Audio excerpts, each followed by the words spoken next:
glorified as we work together, that you would be glorified in everything that we do, that you would be glorified in our discussion, God, that there would be unity of purpose, Lord God, even where there's disagreements, Lord God. At the end of the day, cause there to be a unity, Lord God, that allows blessing to flow in the city of Amarillo. Lord, today we declare one more time that Amarillo belongs to you. We declare that you are Lord and Savior of this city. We declare that you are allowed, God, to have your way. We step aside so that you can do what you desire to do in our city. We thank you for those who serve. We thank you for those, Lord God, who sacrifice their time, Lord God, and we pray blessings over each of them, and we pray that you would give them wisdom, not the world's wisdom, but godly wisdom, wisdom that comes out of heaven. Lord, we pray that integrity and honesty and honor, Lord God, would fill the room, Lord. We thank you for every blessing you've bestowed on Amarillo, every blessing you've bestowed on us as individuals. In the mighty name of Jesus, amen. Amen. Thank you, Miss Margie. If you'll join me in the pledge. I pledge allegiance to the flag of the United States of America and to the republic for which it stands, one nation, under God, indivisible, with liberty and justice for all. And the Texas flag. Honor the Texas flag. I pledge allegiance to thee, Texas, one state, under God, one and indivisible. Thank you. Please be seated. Okay, guys, we're going to go down there. Everybody got their proclamation?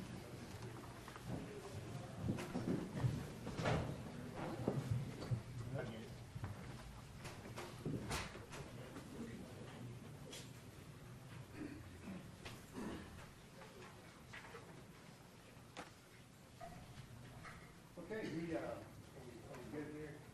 No. Got it? Oh, you got time? Just on the side.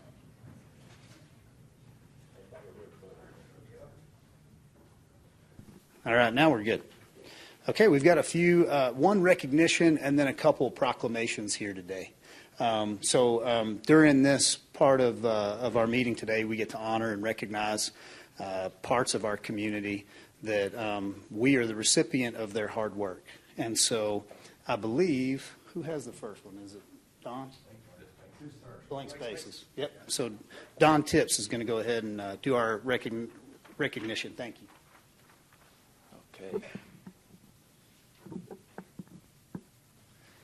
Okay, this certificate of recognition for their beautification, it's for Blank Spaces, by the way, for their beautification initiatives through mural arts around the city of Amarillo, their commitment to youth and being role models to inspiring artists, and for contributing to the beautification efforts of the city of Amarillo while serving in a leadership role to the youth, and for completing 15 murals as part of the city of Amarillo's mural grant program and completing an additional 37 public and private murals across the city, and for facilitating a staff of high school and college interns and allowing them to work alongside professional artists to develop all aspects of mural painting, including working with clients, property owners, through idea generation, design, conception, materials, application, budget, and mural preservation, and for collaborating with other artists and neighborhood residents to teach children from diverse schools and cultural backgrounds and how to give back to their community, grow their skills, and work in real-world artistic endeavors. Now, therefore, we, mayor and city council members of the city of Amarillo, Texas, do hereby present this certificate of recognition to Blank Spaces on September 26, 2023, and we thank them for their efforts in mentoring young artists and making Amarillo a beautiful city. So we appreciate you guys. Sean Kennedy, Shanda O'Neill, are y'all here? Y'all want to come up? And anybody else? Anybody else that you have?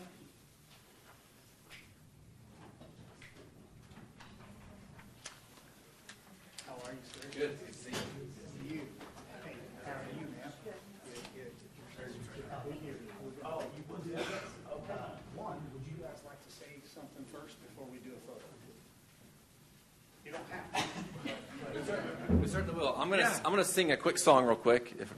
I'm only kidding. No singing. But I want to thank the city and the support that they have offered us.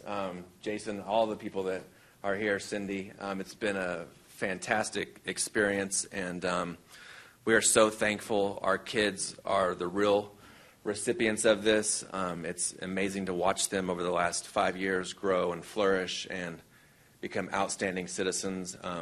All due, I think, to just a group effort and the village that it took to get this to happen. So thank you to everyone that has supported us along the way, and we're lucky to be here.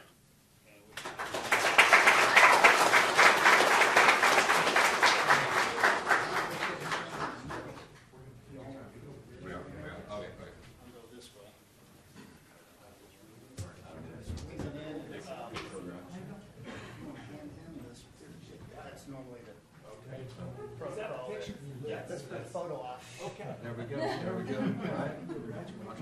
Try not to bend it. Come this way a little, guys.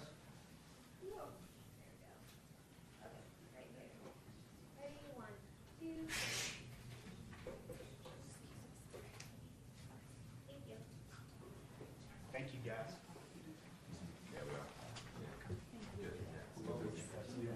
Appreciate it.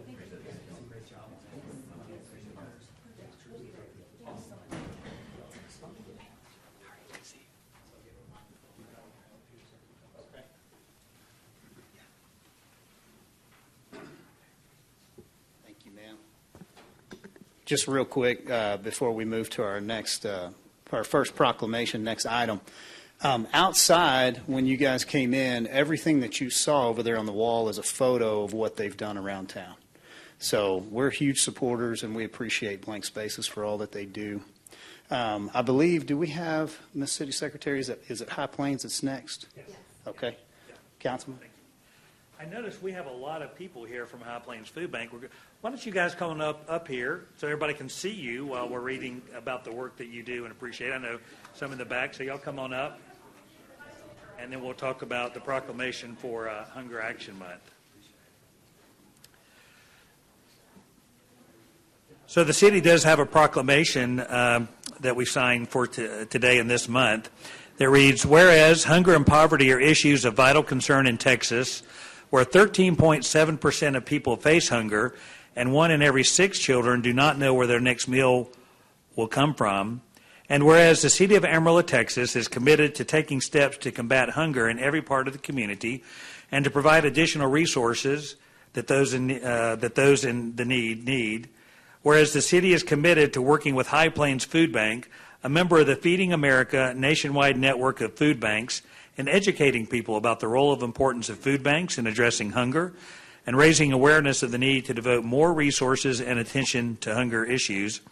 And whereas more than 22,110 individuals in Potter County and more than 16,120 individuals in Randall County rely on food provided by members of the High Plains Food Bank each year. And whereas members of the High Plains Food Bank distributed more than 6.5 million meals to 16,900 families in 2022 through its networks of food pantries, soup kitchens, shelters, and other community organizations. And whereas the month of September has been designated Hunger Action Month in order to bring attention to food insecurity in our communities and to enlist the public in the movement to end hunger by taking action, including volunteer shifts, social media shares, and donations to ensure every community and everybody in it has the food they need to thrive. And whereas food banks across the country, including members of the High Plains Food Bank, will host numerous events throughout the month of September to bring awareness and help end hunger in their local community. Now, therefore, we, Mayor and City Council members of the City of Amarillo, Texas, do hereby proclaim this month of September 2023 as Hunger Action Month in Amarillo, Texas, and thank those members in our community that help to end hunger in Amarillo. Once again, thanks to the High Plains Food Bank for all the work they do, and thank you guys for being here today. We appreciate everything you do.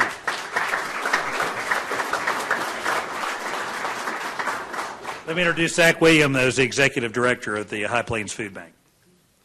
Well, thanks, Les. Appreciate it. And I always appreciate you giving me the microphone.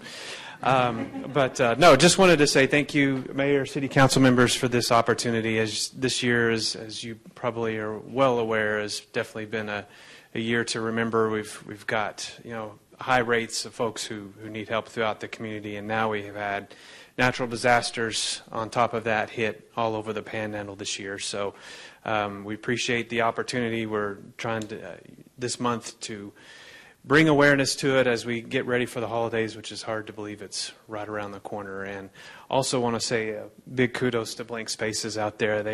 We were one of those 15 the Mayor mentioned that had our new administrative office building done. So they did a great job, and this is a great community. So thank you very much.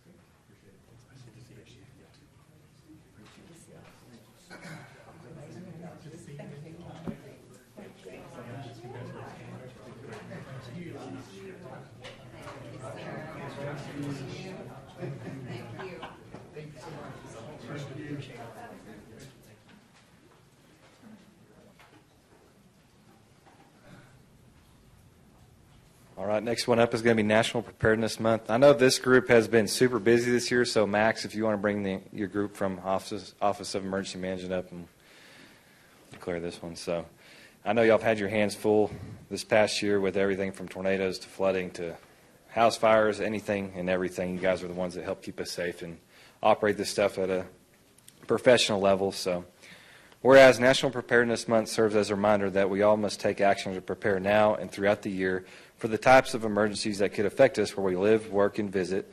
And whereas emergency preparedness is a responsibility of every citizen to ensure that individuals, families, and our community are prepared for emergencies. And whereas investing in the preparedness of ourselves, our families, and our businesses can reduce the number of casualties and economic devastation in our community and in our nation. And whereas all citizens of Amarillo are encouraged to participate in the community preparedness and resilience engagement to learn more about emergency preparedness and opportunities to volunteer and develop skills from our community's emergency response, volunteer, and faith-based agencies. Now, therefore, we, Mayor and City Council members of the City of Amarillo, Texas, do hereby proclaim the month of September 2023 as National Preparedness Month.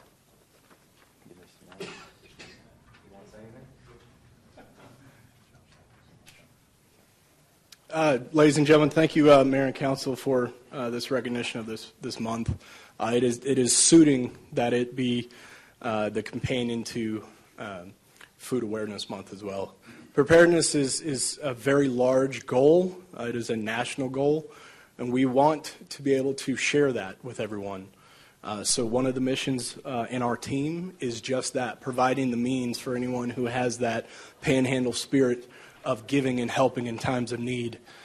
So if you have questions or if you want to get involved, please feel free to reach out. Any one of our team would be happy to help you guys and point you all in the right direction. Thank you so much.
Okay, thank you guys so much for all those that came and participated, but then also just our community support.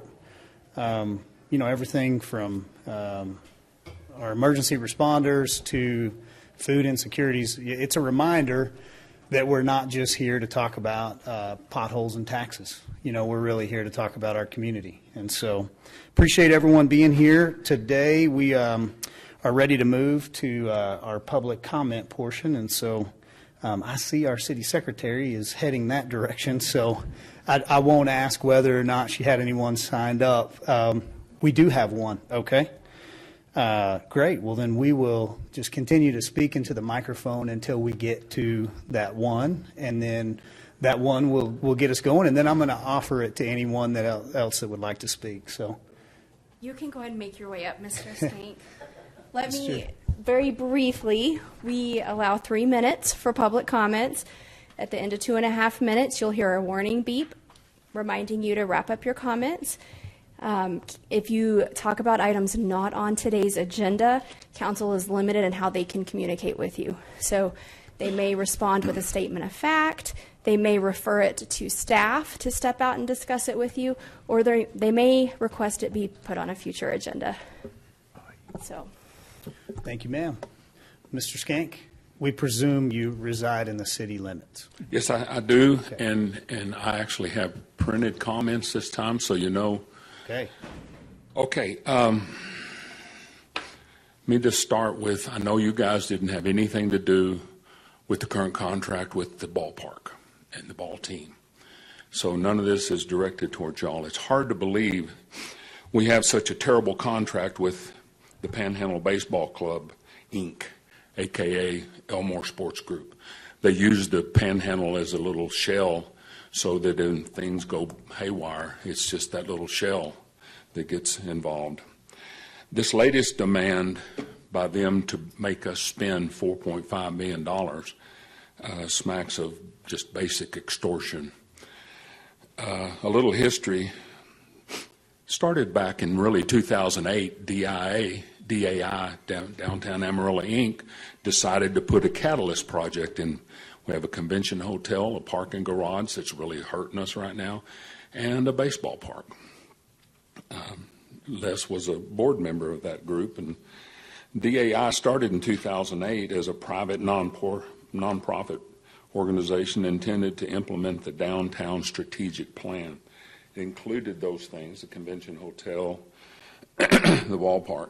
Then they had in 2015 a non-binding referendum because Harpole and that group wanted to at least get some feedback from us. And it was a pretty intense non-binding referendum that only won by 800 votes, and there was about 20,000 people voted. So to me, it was a narrow margin to do the thing in the first place. And then we had a manipulated purchases of the land over here, resulted in the property being right in front. In 2016, LGC, which was chaired by Sonny Hodge, formed a negotiating team of her dad and several others, Mr. Fairley and Gilliland and several others, and reached an agreement with the Elmore Sports Group. On 2017, something shocking in my mind happened. Sonny came before Mayor Nelson and council and basically said, you will be presented with a contract for a AA team. There will be no further negotiations. She was doing it right here. There will be no further negotiation. It's either up or down. When it arrived, the mayor and council approved it. I read the contract back then and was keenly aware that the team, MLB, and MLB were the only money makers in this contract. And we were left with the bills. Example, this $4.4 million. This $4.5 million update is a classic example, and it won't be the last. I study what's going on with Major League Baseball. I'm a fan, and I really want to know what's going on because in Major League Baseball, these other stadiums around are in trouble, and they've moved out on them. People have left them abandoned, and the rest of the country is sort of finding out about that too. This makes, with us putting this $4.5 million in there, it makes our building over there about 53 plus million that we're paying for. Then in a little over 10 years, we are mandated to a $15 million renovation that if we refuse, they can extort us again because they can move. It's a termination of the contract. They have us in over a barrel with this contract. Finally, $4 million, and the team pays $595,000. That's the imbalance that goes on. And they use the money they already gave us to service the debt we already had of the $175,000. They're allowing us to do that, use that for the debt. How generous. There's no new money coming from the team, which is really the only money maker across the street here, the real money maker. Where's the line item cost of this renovation? It's not in our minutes or anything. Are these all mandated by MLB? Why just one bid? So questions I have, so many questions. Be careful what you agree to here. It's a slippery slope, and we're already on it. When you look over what they want to do for $4.5 million, you've got to have some suspicion and questions about, is that really MLB's going to come down here and want to worry about, what one of them was increased square footage for food service break areas for each team. Mr. Skank. Been around many baseball locker rooms. Thank you. We appreciate you taking the time to speak this morning or this afternoon. Did you have something, Councilman? I did not. Oh, okay. Ms. City Secretary, you don't have anyone else for public comment? No, Mayor. Okay. Do I have anyone else here that would like to speak at public comment today? Okay, so Mr. Ford, you would like to speak on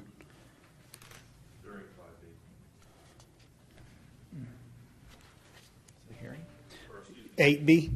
Oh, okay, so one of our discussion items? Okay. No problem. Well, we'll wait then until we get to that item and just acknowledge it when we get to that. Anyone else that would like to address the council here today? Okay. At this time, we'll close public comment. We'll move on to item 8A and our discussion items. Do I have any questions or any concerns from council on any of the items that are on the agenda here today? Okay, appreciate that. Moving on to item 8B, we do have, is it City Manager Andrew Freeman coming down here to discuss downtown paid parking? Yes, sir. So this is going to look a little familiar to the June presentation. We had a couple of y'all in a runoff, so I'm going to go through what some of you have already heard, and then that'll address the discussion that Councilmember Sherlin requested to revisit the paid parking component of downtown parking. So just a little history. Downtown has typically been all-time managed. It wasn't until just a few years ago that we started the paid parking program. That was based on some past case studies with the Downtown Catalyst projects in coordination with the city and Downtown Amarillo Inc. and Center City all working on that project together. That included the paid parking garage as part of that. So March 2019 is when the paid parking on street was established. That was all a signage, app-based program, which had a lot less capital costs than putting in the physical meters. As part of that, it started as $1 per hour, initially with 3-hour zones. There were also exemptions from paying for parking according to state law, which is handicap, disabled veteran, and a few others as well. And then through that project, we also were able to stripe all the spaces to easily monitor for violations both on the time parking side of downtown and the paid parking side. And those were monitored using license plate readers with our parking enforcement. Just to recap the paid parking area, it's approximately 900 spaces with the boundary being 3rd Avenue on the north, Johnson to the east, 10th Avenue to the south, and Taylor Street to the west. It also, just to note, there's approximately 1,200 spaces outside of that paid parking area that remain free through this, basically the west side of downtown.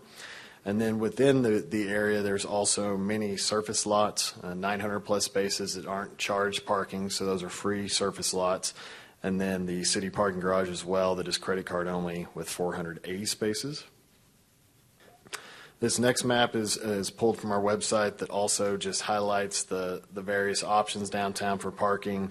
The colored theme is everything on the west side that is free but is time restricted. Ranges from 15 minutes, 30 minutes, an hour parking, or 2-hour parking.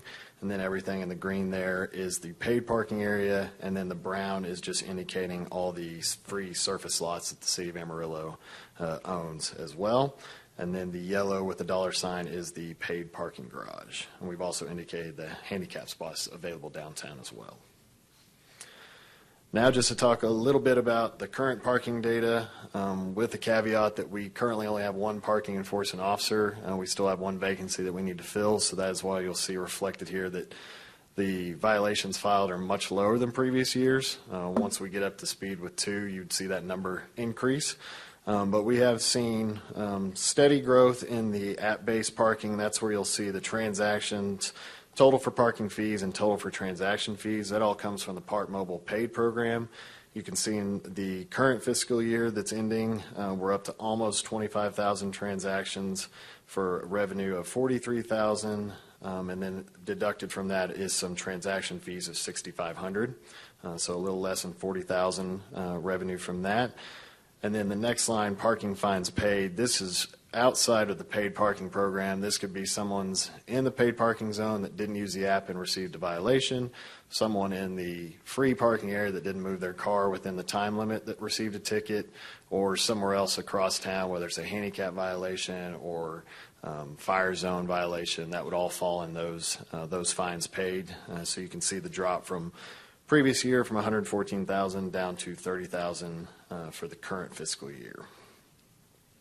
And then the note that downtown parking enforcement was temporarily suspended due to the COVID pandemic, so that also reflected some of those decreases during that time. And then what's changed since we launched a few years ago, we removed the 3-hour maximum parking, so you can park all day in the paid parking area. We did not charge during COVID. We added 30 minutes of free parking when starting a parking session through the paid area. We revised the contract with our Embassy Suites operator that was prohibiting us from increasing the CPI adjustment in the paid parking garage through their lease. We were not able to increase via CPI unless we had managed parking, and it was very specific that we had to have paid parking.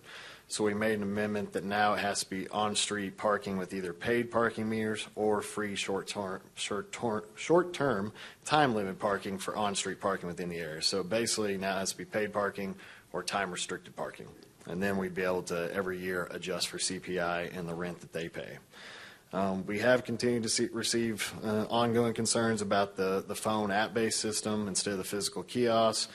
And then we continue to hear the concerns about the juror parking that we've already discussed with council and are working on a plan to bring back that ordinance amendment next month.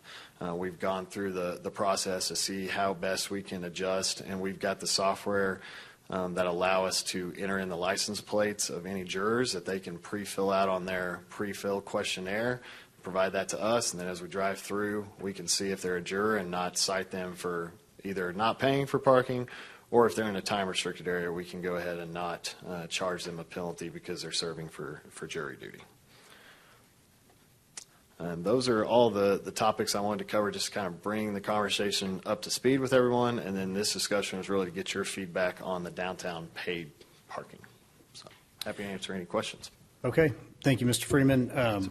Councilman Sherlin, I know you had brought this item up, so I would ask if you wanted to go ahead and kind of lead the way on what your thoughts are. Okay. What I'm looking at is, in my opinion, this is a very unfair parking program because we're only doing it to the east side of downtown Amarillo, which benefits the businesses on the west side of Amarillo. Question I have is, are we in a contract? With Park Mobile? Yeah. Yes, but I believe there are clauses in it that we can terminate, and we by design did the sign option app-based so we wouldn't have such an expense for the physical meter. So it's easier to get out of that contract. How much is it costing us to try to regulate this? So we've got the one parking enforcement officer downtown, so there's that expense, and then we've kind of got a shared expense with the civil operations coordinator of municipal court that just hears these cases, but that's something we would have if we didn't have a paid parking program. So it's really the one person How much money is owed to the city at this time through parking that's not been paid for? Laura, I think you had pulled that number, but that would be citywide as far as fines Yeah, but I outstanding. mean, the majority of it's going to be downtown. Correct. Let me see. I heard somewhere in the region of 112,000. Is that correct? Oh, I believe it's higher than that. It's higher than that. Yes, sir. 1 second.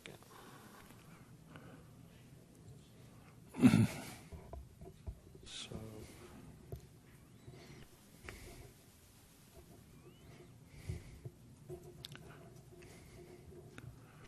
see if I get to it faster than Laura. I can go ahead and Yes, talk while keep you're going. looking up stuff there. My opinion, the regional reason this was done was to get people to use our parking garage to begin with, which it's not done. It hadn't been effective and actually caused the citizens of Amarillo a hardship because a lot of the older people that come downtown to park don't even know how to work the app to be able to sign it, so then they get a ticket and then they have to go pay it, and they don't even know really what they did. So, I mean, I honestly believe our costs are a lot more than the benefits we're receiving on this. I don't see where, we showed some income, but in actuality, we probably have as much cost as I do income by keeping up this project. I would rather see us, and I don't know if we can do this, go to a maybe 2-hour free parking within all of downtown area, because that would make it equitable to every business in town. It would make it equitable for, whatever we're going to do. By picking on certain areas of town, as you could see by your map, was very flagrant against some businesses and other businesses not. And we can see there we do have some areas that are 30-minute free parking, 2-hour free parking. I just think it'd make a lot more sense to make everything the same throughout the city. And instead of trying to make money off our citizens who own the streets to begin with and have to pay to park, I think that's double dipping to the citizens. I would rather see us as a city, that is a service we provide. Okay, thank you, Councilman. Yes, sir. Andrew, do you have a true figure of revenue versus cost? Like, what is this costing us versus what is it bringing the city? Do you have a figure that shows that? I think we do. Oh, you just sent it? Perfect. Perfect. So you have that. Got the outstanding amount.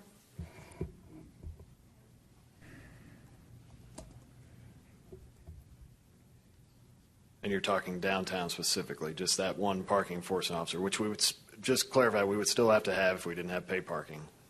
So it's not really a apples It's to not apples. really a net savings. Right. So total unpaid outstanding as of September 21st is 511,000. Whoa.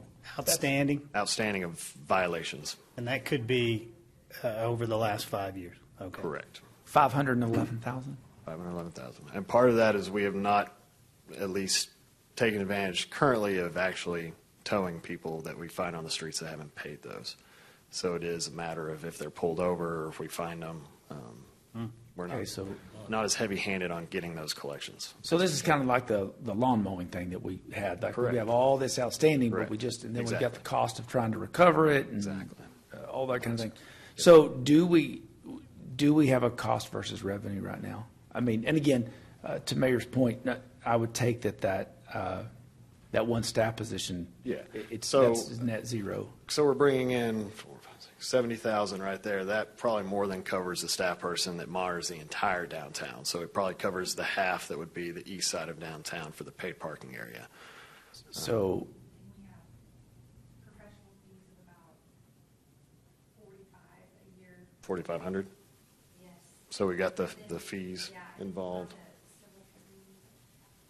That we would still use that person. So really, it's covering that person if they were full-time dedicated to the east side paid parking so area. it's a wash. It's basically a wash. And we So- don't have many capital costs because the signs are there. It's not anything we have to maintain. No maintenance. So if we got rid of this, then the cost of that person would actually, right now, it's kind of a wash, Yes, pretty close. it would be fine either But way. without the paid parking coming in, then that becomes an expense to us. Yes? I think you'd still see the fines and payments being made for people that don't move their car in 2 hours or whatever the time period's going to be. So we'd probably actually see more revenue that way.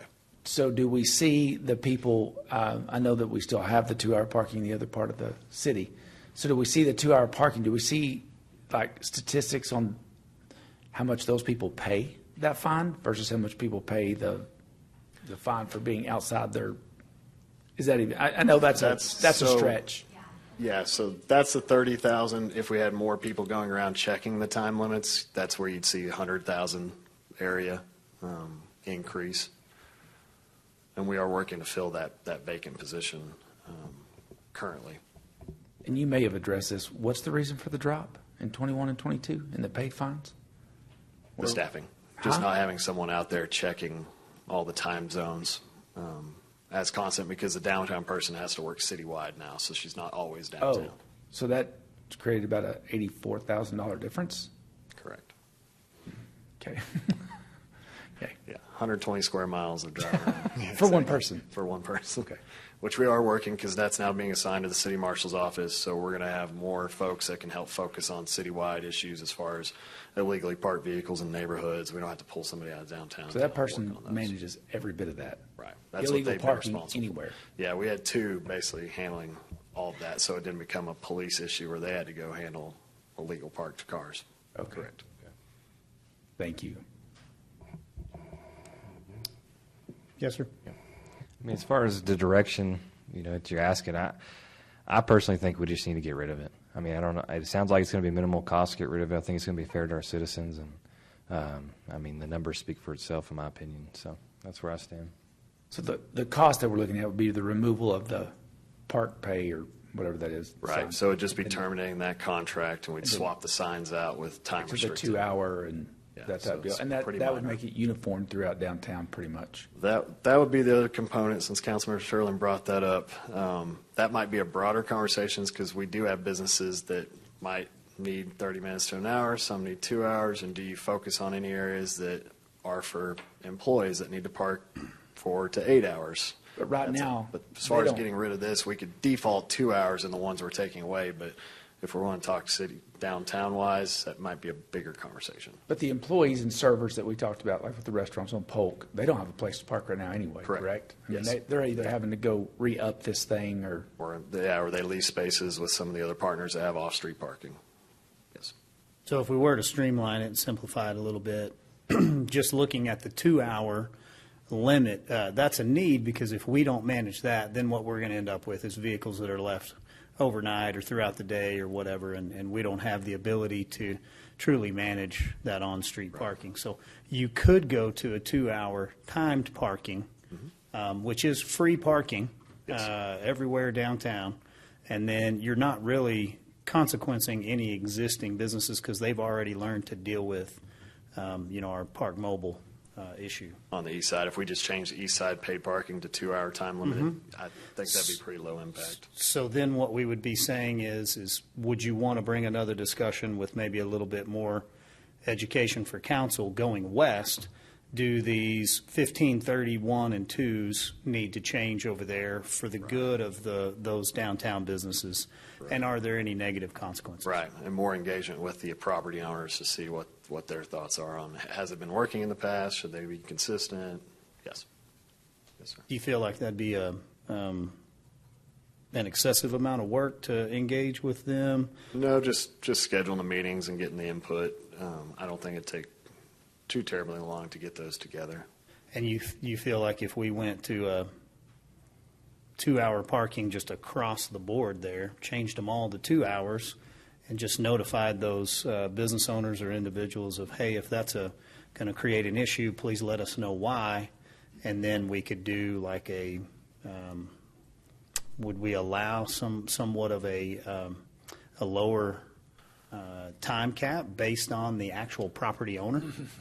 That's basically how it's been done the last few decades, is analyzing it, seeing if it makes sense in those areas. Is it a business or a row of businesses that have like drop-off pickup that doesn't need somebody sitting out there 2 hours, 15 minutes to 30 minutes works better? Those would be the conversations. But a lot of those businesses have changed over the last 30, 40 years, so they may no longer need the short turnaround. Maybe they want longer time periods.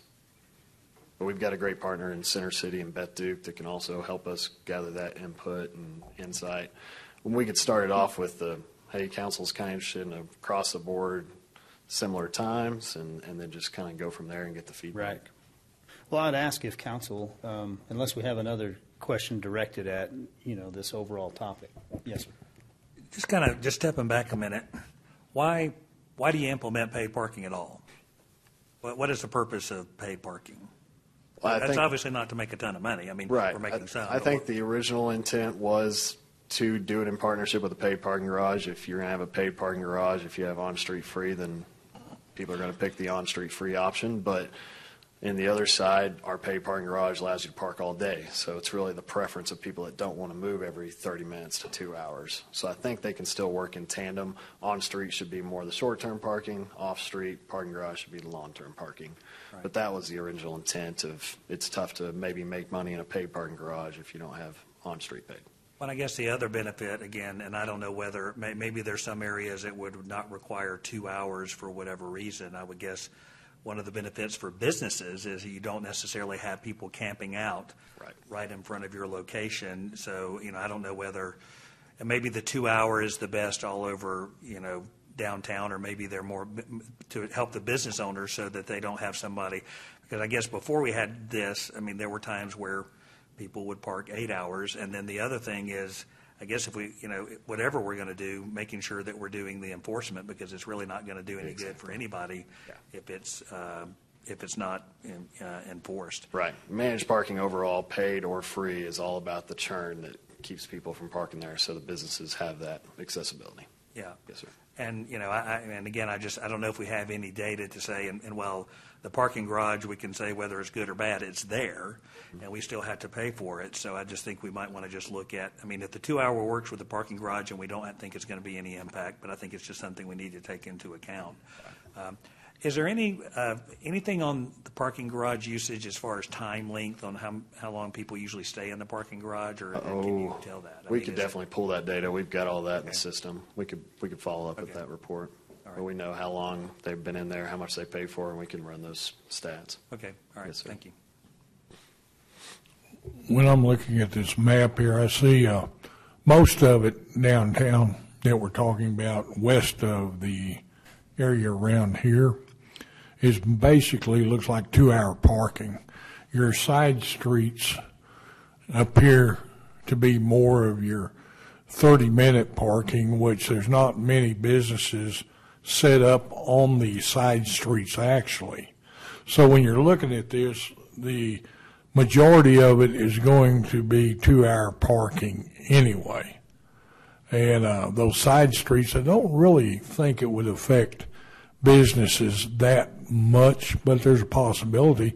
But I think it's like everything else. You try it, and then let's see what we get feedback, and we always make adjustments at that point. So. Yeah, it's majority 2 hour and 1 hour. So 1 hour is the pink and blue is the 2 hour. So it's very small 30-minute and 15-minute options. Mr. Freeman, I would ask that we have a more or less an 8 to 5 understanding on this. So this would keep the after 5 open, not a 2 hour max. Unrestricted over after 5. Yes, sir. Unless council disagrees or has a further discussion point on this, I feel like the directive that we're wanting to see staff go is for you guys to maybe do a little bit of research as to any negative impacts that this is going to hit some of those business owners or property owners downtown. And then if we could get a staff recommendation coming back with an action item directed in the way of removing the paid parking. Could do that. Anybody have anything that's different than that? Okay. Thank you, Mr. Freeman. Appreciate you. Thank you. Mr. Ford, you just want to leave? Or Nailed it. Perfect.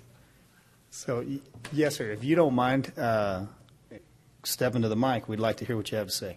I have some things for you, some historical issues that date way back, some just a couple of years, and then so should I give these to you?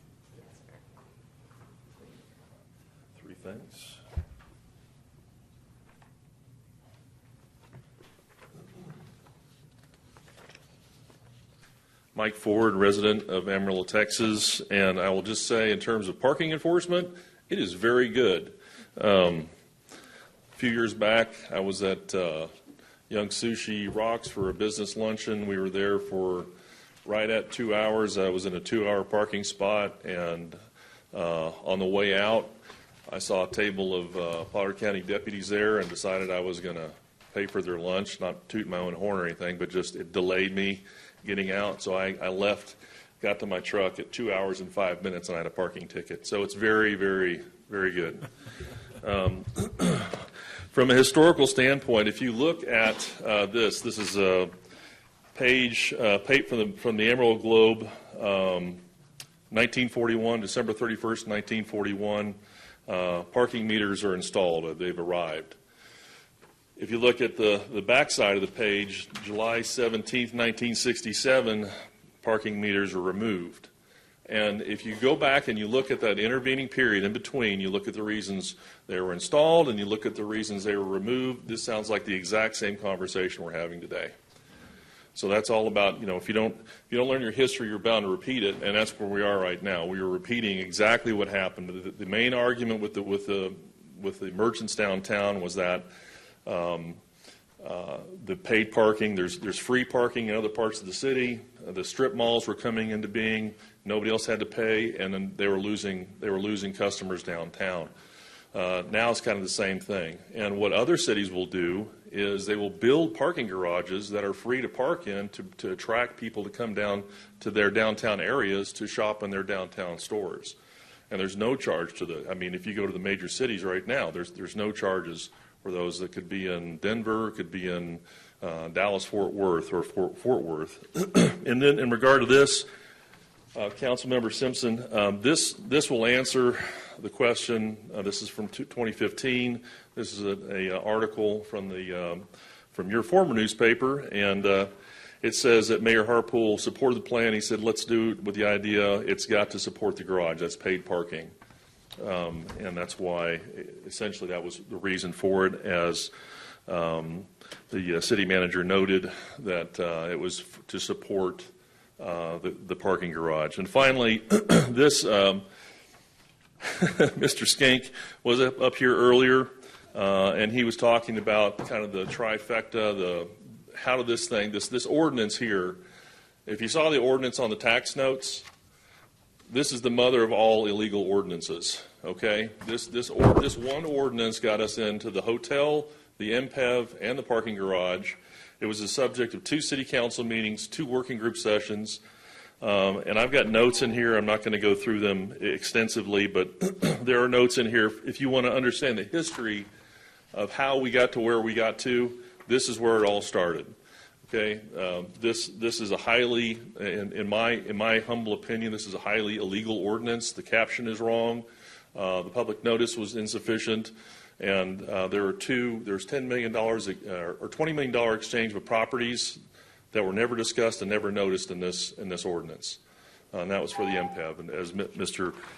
Skank said. So, boy, my time is up, and in a big way. And so I just wanted to leave that with you. It sounds like the conversation is in the direction. Of course, you want to have conversations with your vendors and your business owners in the event that things have changed in the interim. But a safe place to start is the day before the paid parking was instituted, and you can start with that plan and see if anything needs to change from there. But thank you very much for your time. Mr. I'm happy Ford. to answer any questions. Does anybody have any questions for Mr. Ford? Yes. Yep. Clarify, what was this document presented for? Other than to show, I get it, but what? It talks about parking. It talks about the whole. It talks about the entire thing. So there was. These are recommendations that came from the LGC. There were probably close to 20 recommendations. They all should have been separate ordinances or separately noticed. And part of that includes parking. Part of that includes the garage, the MPEV, the hotel, the whole thing. But there's a historical piece, or there's a historical element to that, and there are questions on how do we get here from Councilmember Simpson was asking, how do we get here from that perspective, and this really kind of lays the groundwork for that. Okay, thank you.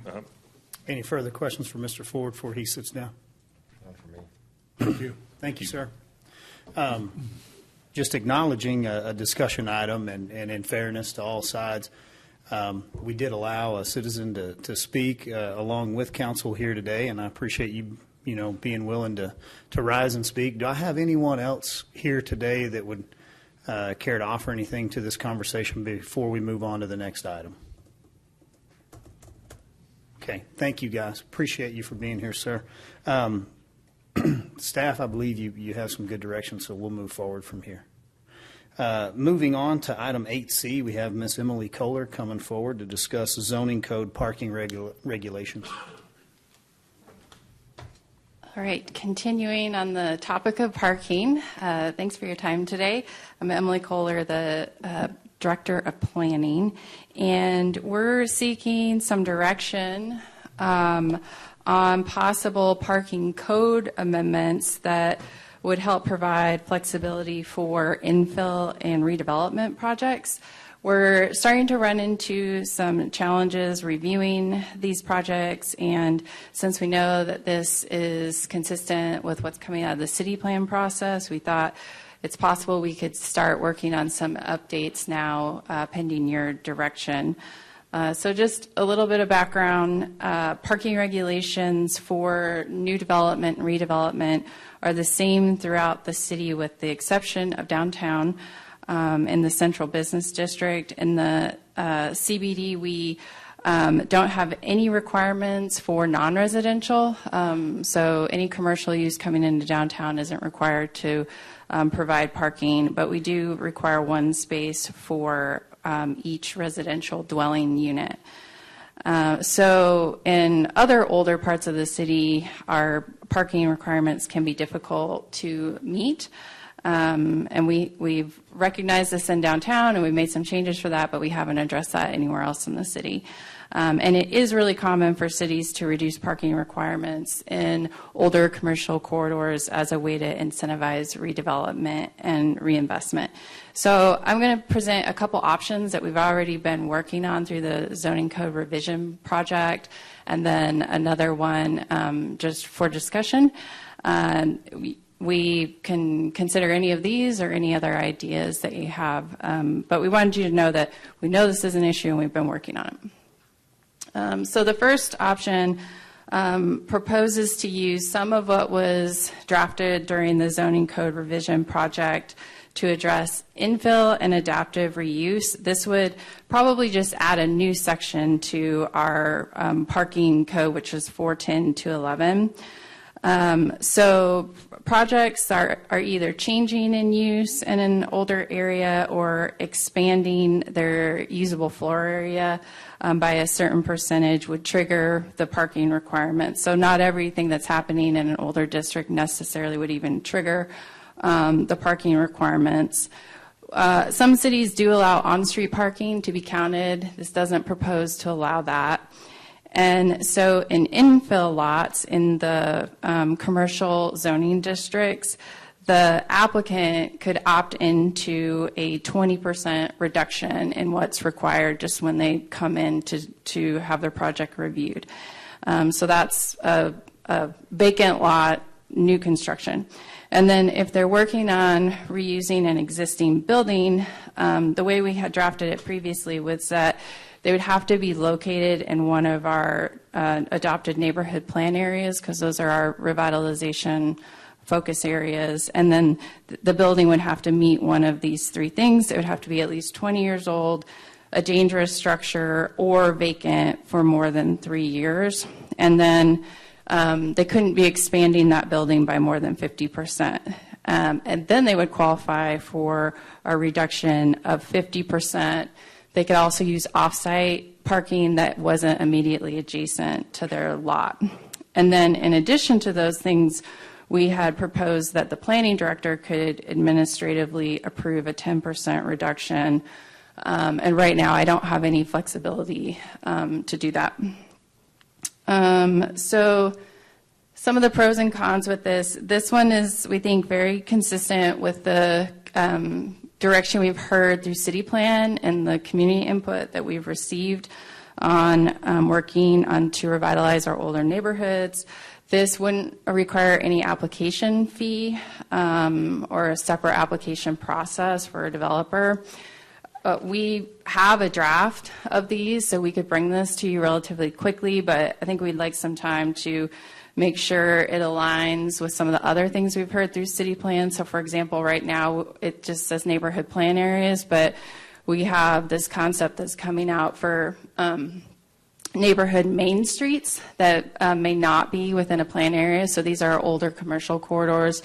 For example, like between downtown and the historic part of 6th Street, that's become a priority for redevelopment through city plan. So we probably would want to figure out a way maybe to expand this language a little bit. And then we could adopt this without disrupting the rest of the code. And we think these are really clear and easy to understand for citizens. So, we would expect people to be on board with this and not see a lot of resistance to it. And it would potentially have some impacts to surrounding residential areas, but we're still requiring parking. So I think those would be minimal. And then the next option wouldn't address anything within the parking section of our code. This would be a special exception process. So this would mean that we would be amending the section of our code that allows for appeals and variances, and then the special application type called a special exception. This is also something we had written and drafted for the zoning code revision project, and this would allow someone who's having trouble trying to get to the required parking that they could apply for this special exception and request a 25% reduction. A variance, typically you have to show a hardship, but that you wouldn't have to do that for this kind of request. You just have to clearly explain why your project would warrant fewer parking spaces. So pros and cons for this one, this probably would be more of a quick fix to allow us to do some of address some of these challenges we're seeing now, but it's not necessarily the long-term fix that's consistent with our city plan vision. It would require an application fee probably and a separate hearing, so that's more time in the development process. Although fees could be waived in certain areas with the Neighborhood Empowerment Zone program. These amendments are drafted, so we could probably bring this to you pretty quickly and probably have kind of the same impact as far as disruption to surrounding neighborhoods as the first option. And then the last one, this is not part of what was discussed through the zoning code revision project, but internally we've talked about this a little bit, and we thought that now would be the time to raise this as well. So this idea would eliminate parking minimums citywide. So essentially it would take what we've done downtown and apply that to the rest of the city. So it would probably entirely revise our parking section. So this might take a little bit more time for us to be able to work on something like this. But I've seen other cities do it. They just change required to recommended. So it might be easier than I think, but we just haven't spent as much time on this possible option. Some of the pros and cons. So this would provide a lot of flexibility to the private sector to determine what they need for their development to be successful. As we've seen in downtown, we still have a lot of people that are acquiring land for parking lots. So businesses do tend to provide what they think that they need to be successful. It can reduce the cost for development and redevelopment. Depending on what they're building, this could lead to decreases in rent or housing costs to the end user or buyer. Land hopefully would become a more productive use. So it's not a parking lot, becomes a building, helps increase the tax base. And this could have more significant impacts to residential areas adjacent to commercial districts. So cities often do this, consider something like this with increased investments in other forms of transportation. So if it's less convenient to drive somewhere, then there are other options for people. And I did want to note, we do get a lot of comments in our office about people expecting parking to be convenient. I think that's part of the discussion we just had with the downtown pay parking. And so I do think this would make parking less convenient for the average citizen trying to, get around to do their business. And long term, it would potentially require like parking management solutions like we're doing in downtown and other commercial areas. So those are the options we prepare for you. I'm sure there are others. But like I said, we have done a lot of work on this already, and we could potentially do something fairly quickly. So we're here for your questions and comments. Ms. Kohler, I know I've contacted you a couple times with people reaching out to me about different issues. They're not downtown, but they're close. So maybe Barrio or on 6th Street. So they're dealing with this issue. And then the willingness for you to come in and say, hey, we will actually talk about all these options. Some of these may be bad options, not the best for the long term for the community, but your willingness to sit and have a conversation about it, we sincerely appreciate. And then I feel like you've laid out 3 really good options, and I know that I would like to discuss maybe somewhat of a hybrid there and kind of see where council might be. But I would ask before I lead us off on a different trail, if we could focus on these 3 options and if council has anything for Ms. Kohler as presented. So, Ms. Kohler, I just want to clarify. So the issue here, for everybody else, I think, is some of the older buildings and that type of deal that people are they want to do things to it, but if they do, then they've got to come up to current code, right? Which is that where the parking comes in? Right. Depending on the project, it triggers a review process, and as part of that, they have to meet our current parking requirements, which really are written for kind of new development. And these are parts of our city that are already developed, and so there just isn't necessarily the space to be able to meet those parking requirements. So they're landlocked. They want to maybe possibly make improvements to their business, but they really can't because they can't meet these requirements. Is that fair to say? Yeah, I think in certain situations, people are interested in a particular location for a business idea, and the parking, it can be like, all right, well, there's no way we'd be able to do that there, so we'll go out of town a little bit, different part of town, and so that's why I think this is considered an incentive for infill and adaptive reuse, because we're trying to encourage reinvestment in certain areas by allowing these reductions. Okay.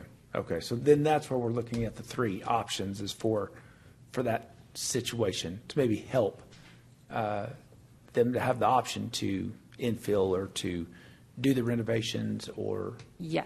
Okay. Yeah. Thank you. Mm-hmm. Sure. As somewhat of a kind of a one-off example, if we had a building, say on 10th Street, not in the downtown business district, so they are required to come up to standards. So let's say existing building is a good fit for a restaurant. So in the restaurant design, and we'll just say the dining space is what formulates how many occupants you may have that are dining, and then that contributes to our parking. So at a point we reach a study and we say we need 50 spaces for this to ever become a restaurant. So in revitalizing an older neighborhood where we may have a nice restaurant that's moving in, and they may only really need to service 10, 12 customers at a time to make a good living for that business model, we're holding them to the standard of what we've kind of formulated over off Soncy to say, well, if we have a restaurant and this is how many tables they have, you got to have 50 spaces. So if we look at option 2 and 1, really, that would allow some latitude for our administrators and planners to say, okay, well, let's reduce that, by 25%. Am I correct in leading that way? Yeah, so the option 2, that's the special exception. So that wouldn't, if we went down this path, it would be, we could consider a project at a time. We would assume, okay, most projects are going to be okay for now, but this gives us some flexibility when we do have these ones that come up. Versus, I think the first option is a more holistic approach to working on redevelopment in these older commercial districts.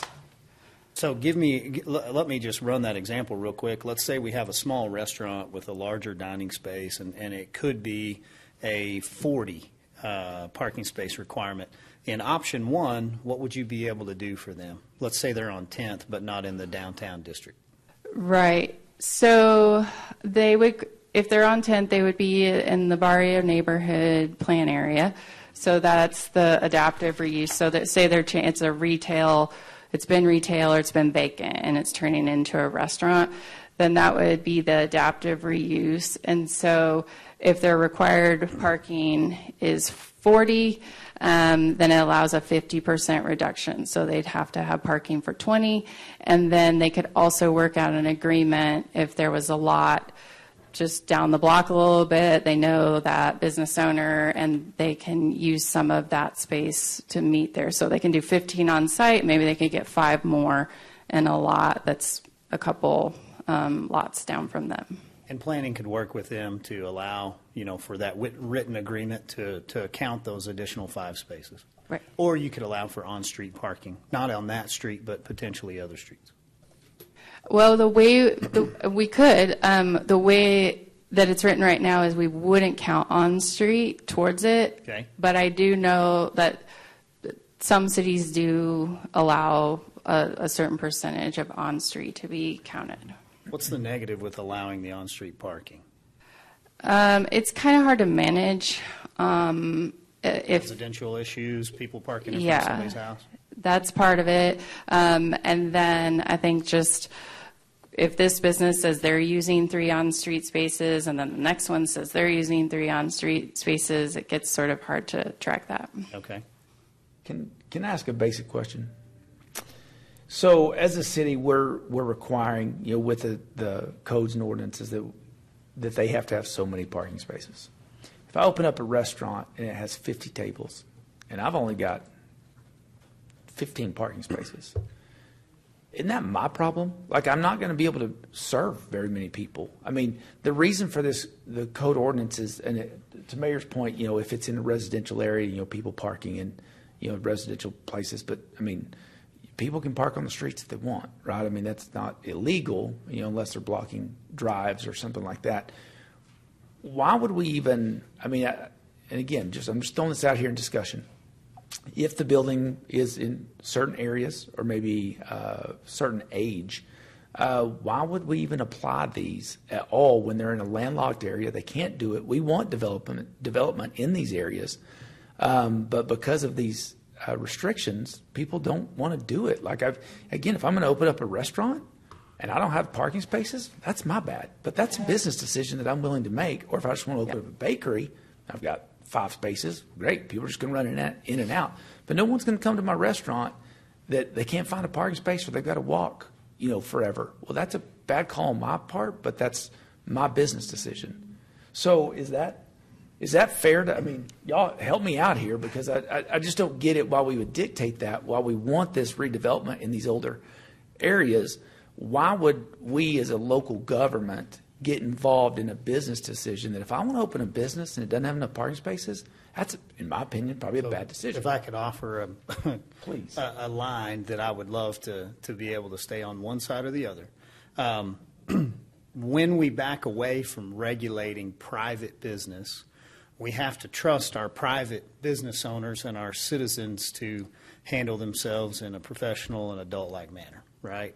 And that means that we are not going to mitigate or manage that on your behalf. I think that's fine as long as you, said business owner and neighbor, don't end up in my office saying, hey, you're supposed to fix this. So we need to draw a line there of what is the right role of government, what is my responsibility in managing you and your business versus what is your property rights and your personal property and the way in which you are trying to invest in your property and do your own upgrades. And so there's a balancing act there, and we do want to walk cautiously because there's a certain level of no government involvement that is going to cause problems that we're not foreseeing. So I would take it as far as like new development regulations versus existing development, no regulations. So option 3 here that just says no parking requirements may not be as helpful in a new development where I'm buying a lot and I'm putting in my parking and I'm creating a strip center that has multi-use and it's going to change over time versus like a one structure, building over on 10th that could become a restaurant. And so good business practice may say lesser regulation is good to incentivize growth. But a certain level of oversight is probably needed to provide the right type of growth. And so where are you at as staff? Because I think what we'd like to do is we'd like to have a recommendation of, hey, please don't ever do this to me. Y'all don't understand what you're going to cause, all the way to this is what I would love to see, even though it's not orthodox. Yeah, well, I think that the first option, which is addressing the challenge in the older parts of our city, I think that would be our recommendation probably. And Council Member Tips, I think that maybe part of this is that this is the challenge we run into with our particular zoning code is that much of it is from the 1960s, and so it's written in a way that's encouraging a really suburban style of development and doesn't do a good job helping us do redevelopment of older neighborhoods. And so that's what option 1 is trying to fix. In the entire zoning code revision, we didn't change the parking ratios all that much from what they are. We just added these sections to give us flexibility for the parts of the city that are already developed. Yeah, my opinion is I would like to see lesser regulations on those in these areas. Much less, because it's just not possible is the reason. So therefore, I'm not coming downtown. I'm not coming to those areas to put my restaurant in because I can't do it. Like, it's impossible. Or even just the minimal number, reducing the number. But that's just my opinion. If we want development in these areas, which I'm looking at option 1, the reduction to reduce it by 20%. Well, if you're requiring, 15 spaces and you're saying, well, okay, you can have 12. I don't know how much that helps me. You know what I'm saying? That's a 20% reduction, but that doesn't help me that much. It's still off the table. I can't go to North Heights and say, hey, this would be a great deal, and I can't do my restaurant there because I can't. Does that make sense? That's what I would like to see, because I think it's restrictive on the business person that wants to go into maybe one of these areas and do that. Now, I agree with Mayor. There's got to be probably some degree, but with the newer development, absolutely. Like that, it's new. You can do whatever you want. Here, you're landlocked. You don't have the opportunity. Maybe that guy wants to sell. Maybe you can use his, the accountant, you can use his after 6 o'clock. You can use party. But still, that's tough. In my opinion, I just think that we could back away from a lot of that. Well, I think, but your example with North Heights, I think differentiating between infill and the adaptive reuse is, I think, important. So infill, we're assuming that they're starting with a vacant piece of land and they've done some planning and they know they can fit a building and the parking on it.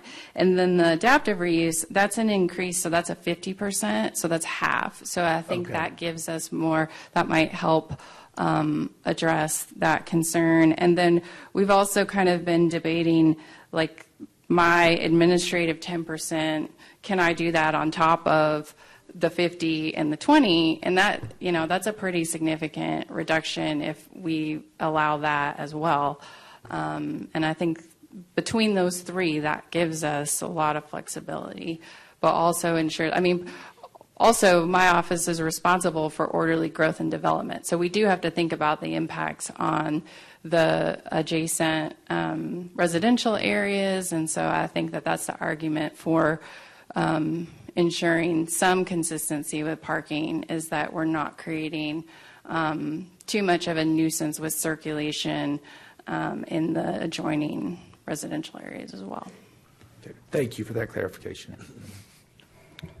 And did you say that you got all this information from what our citizens were wanting, or is this just something that y'all had come up with based on? So the direction to revitalize our older neighborhoods, work on our neighborhood main streets, commercial corridors, that's coming from city plan, like loud and clear. Okay. As far as these specific recommendations, this is what was drafted when we started on the zoning code revision in 2019. So that's a project that was supposed to be implementing the 2010 plan that we started late. But we did a lot of work, and I also think it's important for people to know that, like, that work is useful to us. Like, now we can take these drafts, have these conversations, compare it to what we're hearing through city plan, and come out with a good end result, I think. Okay. Thank you. On these options you gave us, when you go down 6th Street on Friday or Saturday night, cars are parked all up and down. Would that affect those businesses? Because they're able to operate on the parking situation we have now. So would that affect those businesses? It wouldn't affect any existing business on 6th Street, and it could potentially, there are some vacant buildings along there. It could potentially make it easier for someone to locate in one of those currently vacant spaces, but it wouldn't have any impact on the operation of any existing business. Unless they triggered a requirement, so they expanded or whatever. Okay. Councilman Simpson? So I guess if I hear what this is attempting to accomplish, it's attempting to make it easier for people to do business inside the city limits, because it's lessening the parking restrictions, particularly in these areas that need adaptive use or infill development areas. So we're not really making it harder, we're making it potentially easier for people to do this type of redevelopment. Yes. That's correct. Okay. Yep. And then I guess the advantage to the city is the potential, because these businesses could either find a place to come inside the city limits to do it, but these restrictions could force them to go somewhere else to do the business, which could include them going outside of the city limits where they have very little regulation at all. They may choose to do that, which, that's great for them. But for us, the benefit is any way that we can increase the taxable value of this property inside the city limits and encourage that and help businesses. I guess that's kind of the ultimate goal of this at this point. Yeah, I think that's right on. And also, I think in maybe some of these older areas, as there's more interest in them, if we kept our parking requirements the way they were, we might start to see buildings come down to provide the required parking. And that's kind of the opposite of what we're trying to encourage. We want to see new construction, and we want to see existing buildings, people reinvest in those. And is there some common unintended consequences that happens when you do this, or do you try to mitigate those, such as, in some of these areas you may have, mixed use much closer together, residential to business, so that it could have an impact. How do you kind of navigate that if you're lessening the requirements without necessarily negative impact to the rest of the neighborhood? Yeah, well, I think in commercial, like older commercial districts, if we're going to lessen the requirements for off-street parking, typically there should be a strategy for managing on-street parking, and then also thinking about, especially if they're like destination districts, like some maybe off-street parking that's public, like provided publicly to make it more convenient for people to, like we don't want it to be, oh, it's so busy down there that I can't get down there because there aren't any other ways to get there safely. And then once you get there, if the parking's just such a nuisance that they just don't bother. So like we talked about commercial corridors in Oklahoma City, like they have public parking areas, like some off-street surface parking lots that are public lots that are provided to help the businesses with that churn of customers, make it easier for them to get down there. So I think, like, we're not there yet, but I think long-term, those are some of the things we should be thinking about. Thank you. Any other questions, council? So I would ask Ms. Kohler, option one sounds like that's the direction you would like to move first out of the three options. I understand what you're saying on on-street parking and how that can need to be managed and not necessarily be assigned when you're trying to plan. My question would be on the last bullet point of a 10% reduction. What would your comfort be in moving that to a 20% reduction, but only given at the approval of the planning director? As an administrative, 20%. I think it's possible, but I would prefer that there be some criteria, maybe. Yeah, almost like not showing the hardship, but then you would have to be able to see, you know, for this typical usage, I don't necessarily need that, even though that's what the book says, because of, you know, my business plan or a drive-through or whatever. Yeah. Is that something that you would entertain? Yeah, like to work on some additional criteria if it's a higher administrative, is that what you mean?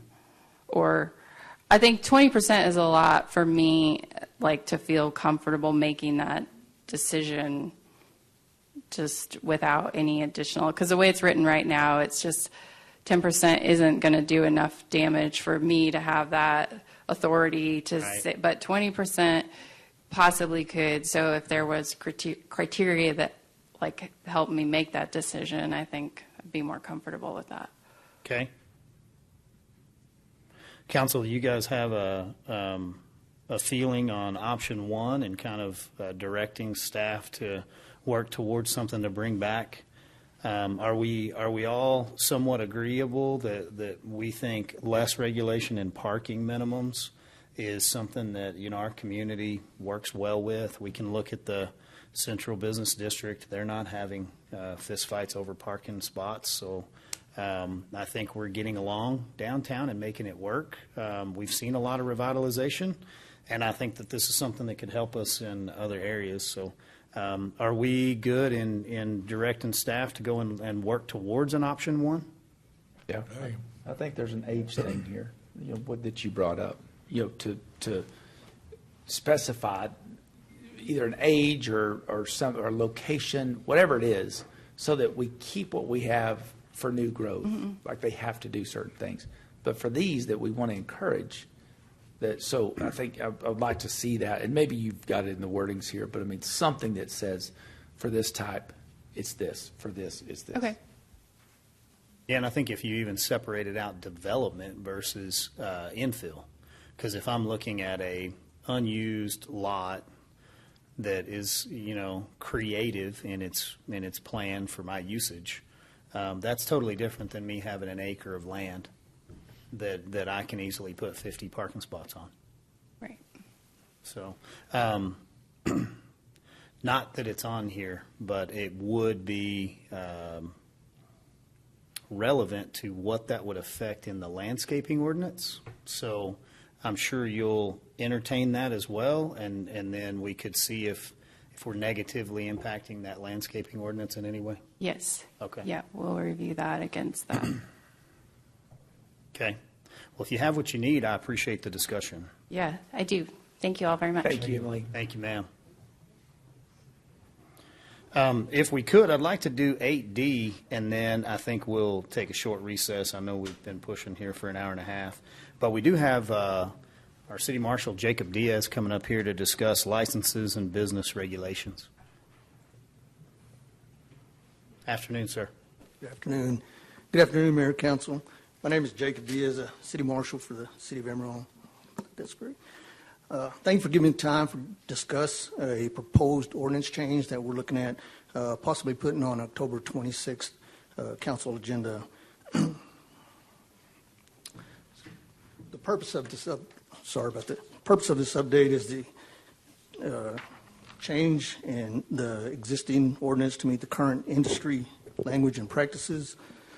We want to implement a new program to provide consistent enforcement to massage establishments within the city, to identify the City Marshal's office as the department that will be responsible for both the licensing and inspections of these establishments, and ultimately we want to provide a safer environment for persons seeking legitimate services in these establishments. The city's history. City of Amarillo currently has an ordinance, number 5651. It was adopted in 1986, and it has not been updated or changed since then. There has not been any enforcement for many years. There is currently not a city department that handles the licensing requirements of that ordinance.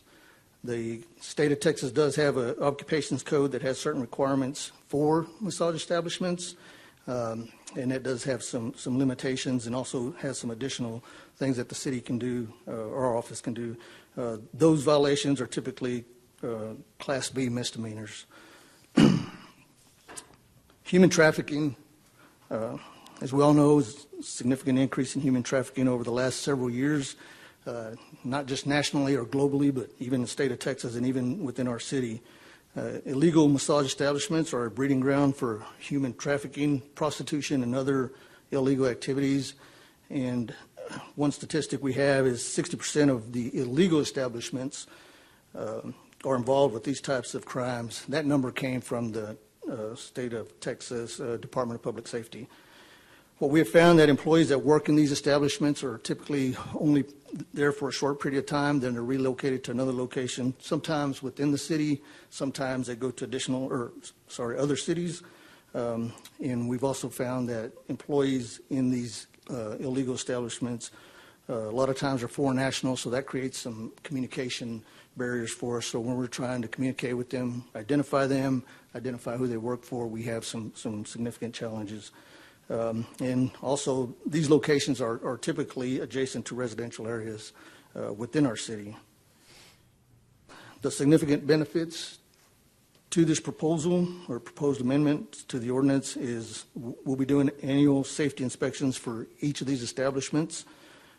Each establishment will be required to provide a complete list of all employees to include a copy of a valid picture ID in addition to the owners as well. City marshals will be the responsible agency, but this ordinance will also allow for the Amarillo Police Department to enforce as well. Violations of this ordinance can be either a fine, equivalent to a Class C misdemeanor, revocation of the business license, or both. And obviously, the greatest benefit would be the reduction of illegal activities such as human trafficking and prostitution and narcotics within our community. Try to keep it short and sweet, and I'll open it up to any questions you all have. Questions for our city marshal? I do have one. I mean, it's a pretty blunt question. Do you have any data on that type of stuff that's in Amarillo currently? I do not. I know, and we've been working with the Amarillo Police Department as well as our legal team. I know one of the numbers that we asked initially is how many locations or how many illegal establishments do you think we have? And I think it's fair to say, based on that information, roughly 20 to 30 illegal establishments within our city at this time. Awesome. Thank you, sir. So I do have a few, Mr. Diaz. I guess probably I'm just a little confused in the way of like in a hair salon or in a nail salon, you see that certificate, and it seems like there's a licensing requirement per the state and that they have to post it. And so I had assumed that maybe environmental health was managing like hair salons or nail salons or whatnot.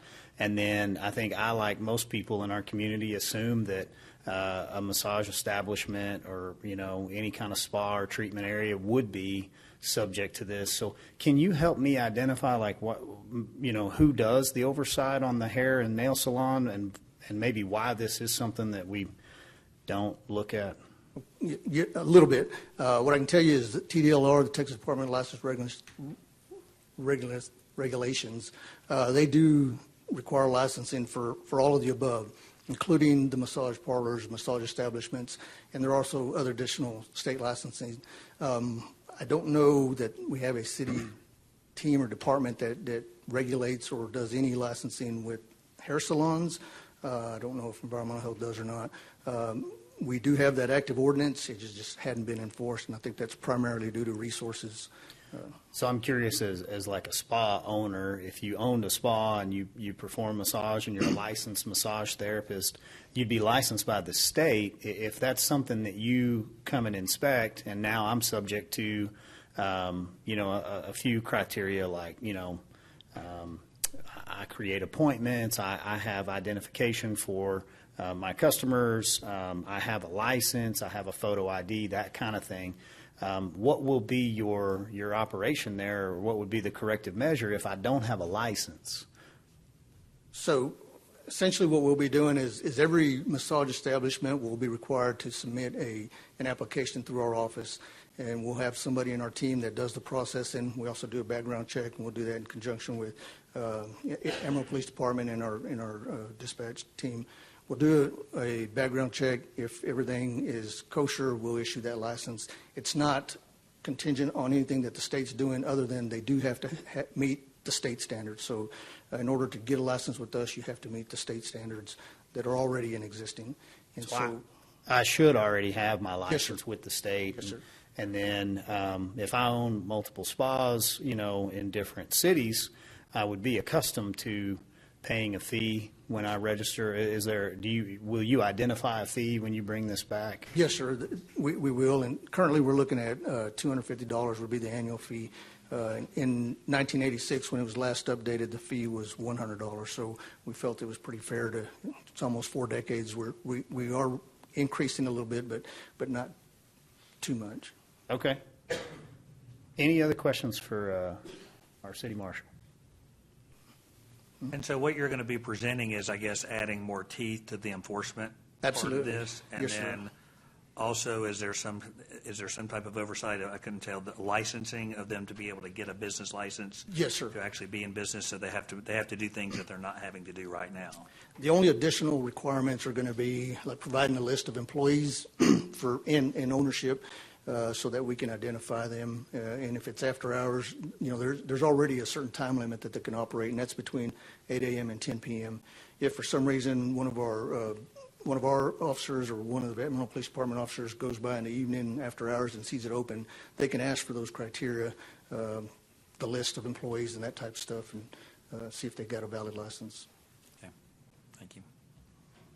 Mr. Diaz, I think that takes care of it. I think you have the council's support to move forward with this, and then we are all excited about everything that our city marshal's office is going to do to provide for a higher quality of life, to help run the city in a much more clean and professional and business-like manner. And then we're excited about you guys over there, and we just encourage you to ramp up and keep going. So. Thank you. Appreciate that. Thank you for your time Thank and you. the report. Yes, sir. Thank you. Thank you. Okay, I'm going to ask if we would take a 10-minute recess at this point in time. We'll come right back. Thank you, guys.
Making some headway here, boss.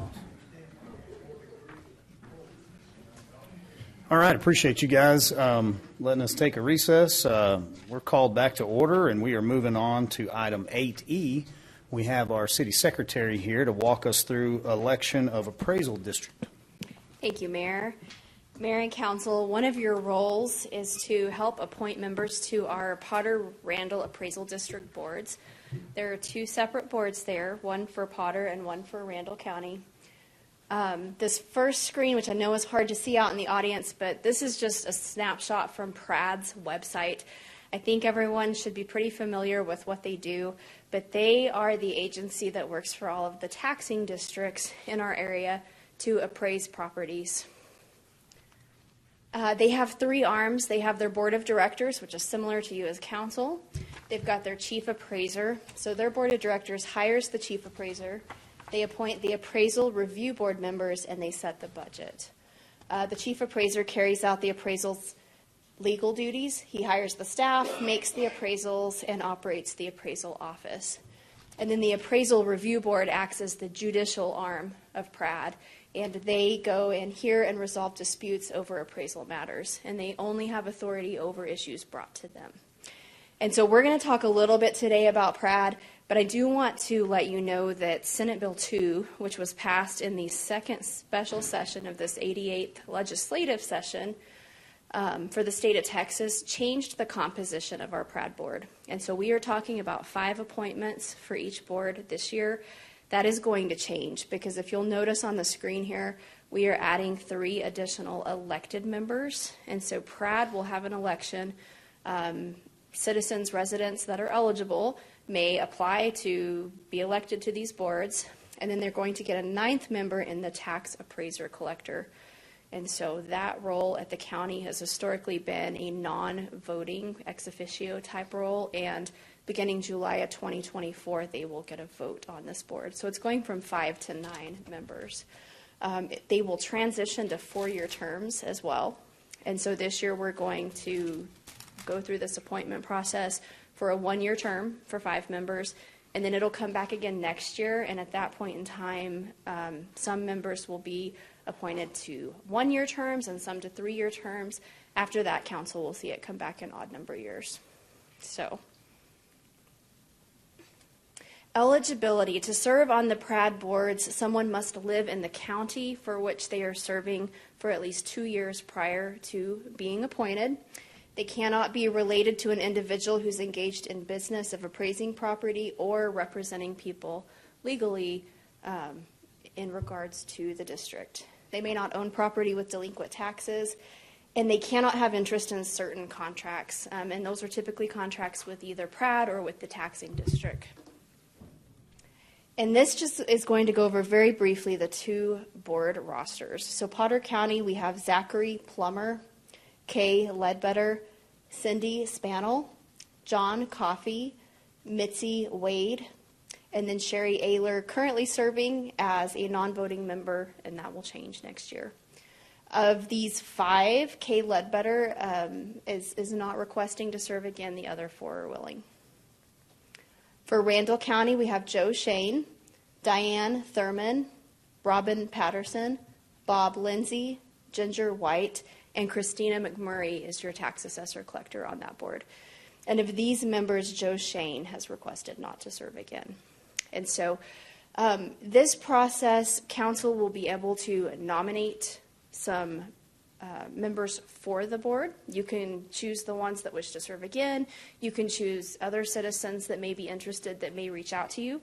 And we would invite citizens interested in serving. If you'd like to be nominated, reach out to your elected officials or reach out to us through the city secretary's office and we can get your information to council.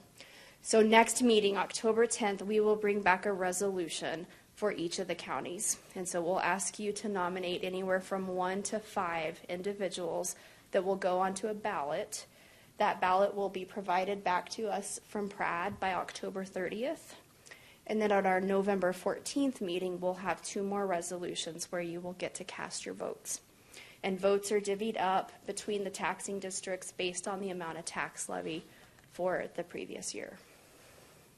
So I know that was pretty fast. Any questions I can answer for you on this process? We just wanted to give you a little transparency, let you understand it better before we come back and ask for those nominations.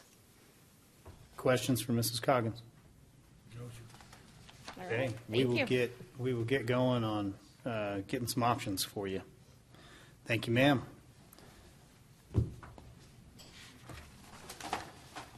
All right, next on our discussion is the discussion of the Northeast Interceptor, item 8F, and we have Miss Laura Storrs. Good afternoon, Mayor and Council. So I'm going to go through a very brief presentation related to the Northeast Interceptor project. Let's see here. There we go. Perfect. So on this, I want to talk first. This has been a project that's been a known priority for the city for quite a while. You can see here on the screen the funding that we have in place currently. There's been a total of $54.4 million put aside for this project, and that came in 3 rounds up to this point. So $3 million came from the 18-19 approved CIP in the form of bond proceeds. $25.2 million came from the 2020-2021 CIP, also from bond proceeds, and then another $26.2 million from this current year CIP 22-23, and also from bond proceeds. And to date, we've had about $4.7 million that's been spent, and that's for design, also land acquisition, or any kind of right-of-way acquisition is needed. And so that leaves $49.7 million. So maybe before I jump into this next one, I wanted to give you a quick update. We received bids, we opened bids related to this project on September 14th. My understanding, those bids are in place for about 60 days. So we wanted to get this in front of you all as quickly as possible, just to talk about what we're seeing from a bidding standpoint. We had 2 bidders, and we do have a shortage in funding that we have available for this project based on the bids that have been received. So what I wanted to cover with you all today were just some options on how to close that gap. So just real quickly, as a reminder, we've got about $49.7 million. From what we can see, there's about another $20 million that we're needing to secure to fund this project. So what we could look at doing is issuing debt. They would be in the form of a water and sewer revenue bond. For $20 million. On the screen here, you'll see there's 3 options we could take, and that's based on the length of time that those bonds would be outstanding. Please note that all 3 of these options are acceptable amounts of time related to how long this asset would stay in place. The main thing is you don't want your bond term to be longer than the life of your asset. So we certainly would anticipate the life of this asset being much longer than even the 30-year option. As you can see here, a 20-year bond would have an estimated interest rate of about 4.67%. We do have some cushion built in on these just related to rate volatility. That would be about $1.65 million in annual debt service payments for the 20-year period. The 25-year bond, interest rate steps up a little at 4.85%. The annual debt service would be about $1.46 million. And then a 30-year bond, interest rate would be just under 5% at 4.96, and your annual debt service payment would be $1.35 million. So before I walk you through kind of additional thoughts on that, I wanted to show you a potential funding timeline. So there's definitely several steps that are involved anytime the city issues debt. This timeline here is an absolute fastest best case scenario on if we decided to issue debt of any amount or any amount of time. We would look to take some action. We would have an update to council at the next council meeting on the 10th.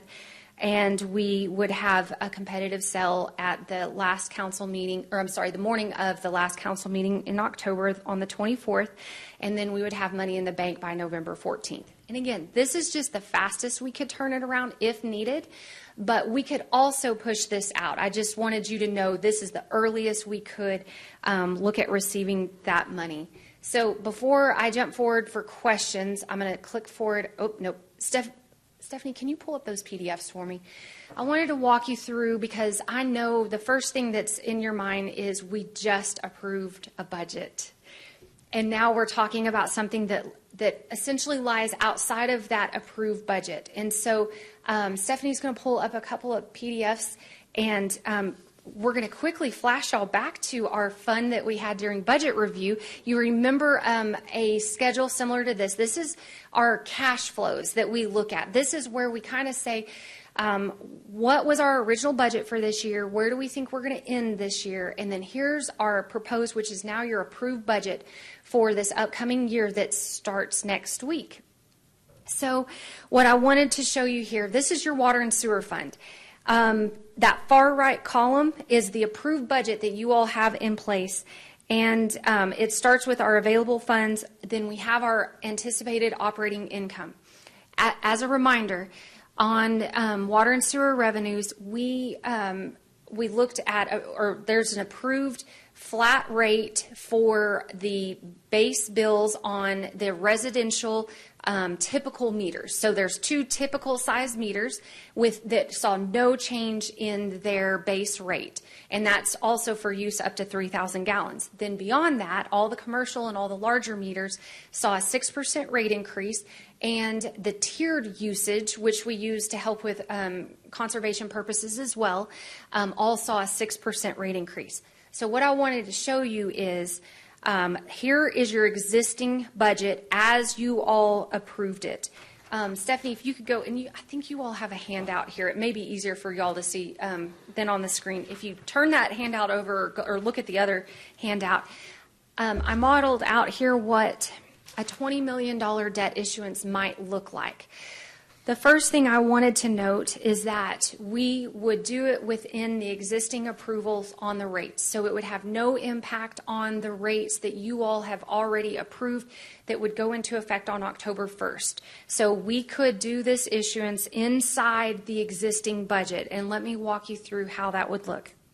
So I just took the middle scenario that we went over. Let's say we need annual debt service of about $1.5 million. So what you'll notice on this page that's different, I put a box around on the far right-hand side, the things that changed from the original approved budget to this modeled cash flow.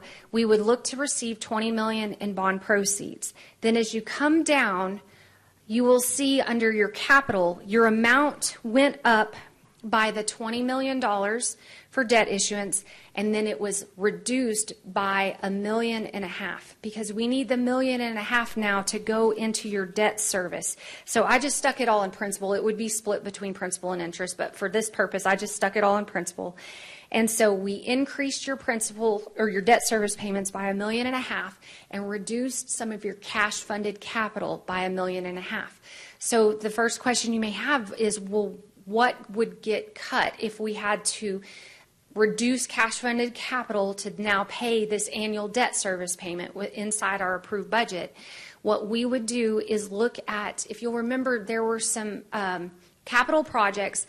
There was a water one and there was a sewer one, and it was called water E&I and sewer E&I. And so that stands for extensions and improvements. Those are annual cash funded projects that are typically used to address some of the unknown issues that come up, maybe some of the smaller projects and some extensions as needed. Those all had good funding in them this current year. And so talking with Floyd and the utilities team, that is the recommendation. We would pull that funding back just slightly and shift it into debt service instead. So with that, I wanted just to make sure that that the takeaway on this is, again, this is just an option. There could potentially be other options, but this is something that could be done within the approved budget without affecting our ratepayers in any way. We could do it within the existing budget. It would just be shifting things around a little bit. So with that, could I answer questions? I'm sure you've got some. Yes, ma'am. What other options are there?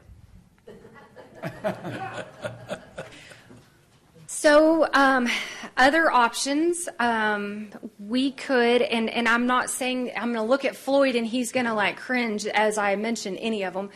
We could look at trying to reprioritize some projects. I think that we have high priority projects that are in your already cash funded capital project list that we have heard a lot about in council lately that really need to go forward.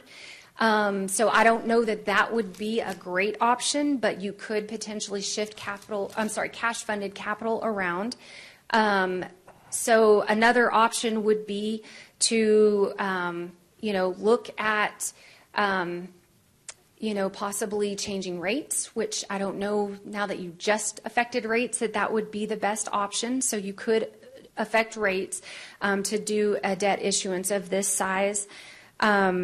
You could, I think there was information that was sent out to council yesterday about essentially value engineering the project. I think that option, from the way it sounds, has pretty much already been done. Don't know that there is a great option going forward on that.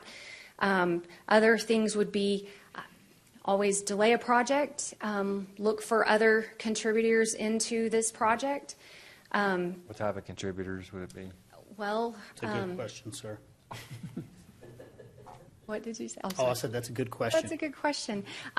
So, we could explore partnerships with other groups. I know that there's been a question come up before is, could the AEDC bring any funding to certain infrastructure projects?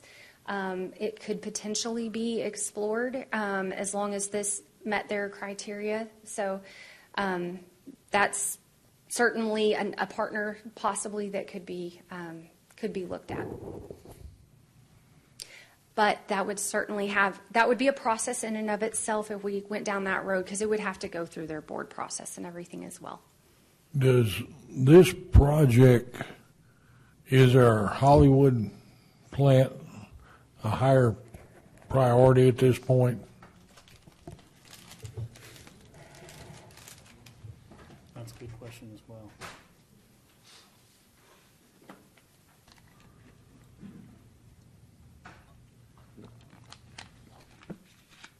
Mayor and council, so this project has a component of benefiting the Hollywood Road plant remember, this project is designed to take the 1 million gallons a day from the industrial park prison area off of the Hollywood Road immediately.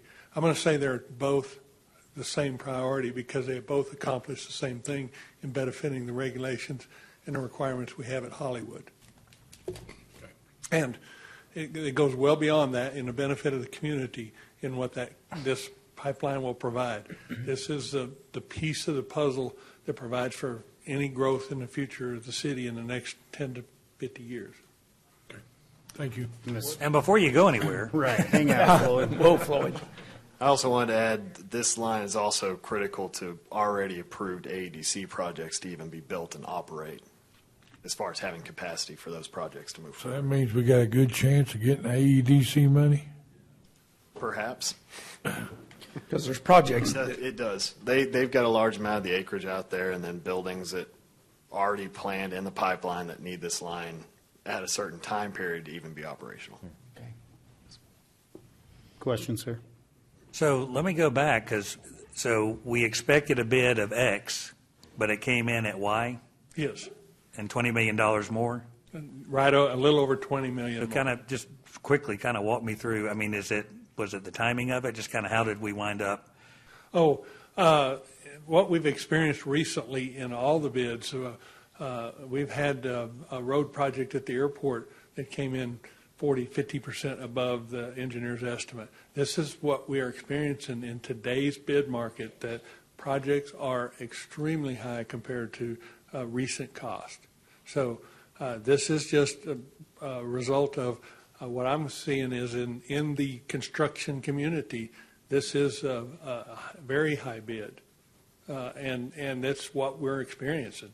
We are reevaluating our method of estimating projects because of what we're experiencing over the last 6 months to 2 years on these bids. And walk me through, so let's just say, for example, we decide to stay within what we originally had. I mean, we can either find funding in other places, or we can cut back on expenses on the project. We say that we've kind of valued engineer, but if we absolutely had to say we still have to fund it for what we planned on, what would we do, and how would that impact the project? The information that was provided would show that there were multiple evaluations done on sizing of the pipe. The best I can tell you is to go back and value engineer this pipe. The one option that you would have is to reduce the size of the pipe. It's going to have a minimal cost compared to the total cost. If you took the worst case scenario, that pipeline is going to be overloaded in the next year to year and a half. If you take that next scenario within a 10-year window, you're going to be installing another pipeline parallel to this at probably a higher cost than this pipeline. That's why staff is recommending the fourth version, this version, that we stick with this and find a way to fund this, because there's only two options that get you past the 20-year window of service. And that's what this line was designed to do and planned to do out of the master plan. The 2013 master plan identified this project as going into service in 2025. Okay? And so we were on track. We were on track from our planning component. It's just this factor in our bid process in the economy that we're seeing these extremely high bids. And this isn't the only project that's experienced the high bid. We've opened some bids recently that have experienced very high bids compared to the engineer's estimates. So we could choose to use a smaller pipe, but it probably means we're going to have to replace it much earlier. You'll have to add to it. Or add to it. Yep. Or with what you're proposing, it's just going to have a longer lifespan. It has up to the 40-year service plan. This isn't the life of the pipe. This is serving those customers who want to add to this over a 40-year window. Right. Okay. And so if you lessen that pipe, I mean, if you built the small two versions of that pipe, we have enough in our system to overload it immediately, because this provides relief under the East Amarillo Creek lines that exist that contribute to that odor problem that we've talked about. So we've built this city over decades adding to those lines without adding additional capacity in the lines. Okay, and so where we're at is we need that. And these become regulatory compliance issues as well as the Hollywood Road.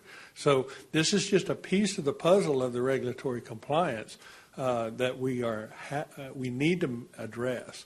Okay, and so you're getting the picture. The top two of those, so that the second version down saved $5 million. And our recommendation is that isn't worth the 10 to 15-year window that you're looking at in the future. Just to save $5 million to reduce it one size isn't worth that at this point, because we believe that line is going to cost exponentially more as time goes on. Right. So although we would save money here in the short term, the cost of replacing that or upgrading it or whatever is going to be exponentially rather than spending the full $20 million more at this point. Yes. That's our recommendation, because it's identified in our master plans, has been for the last 3 master plans, identified that this pipeline is going to be needed. Again, it opens up service area across the city.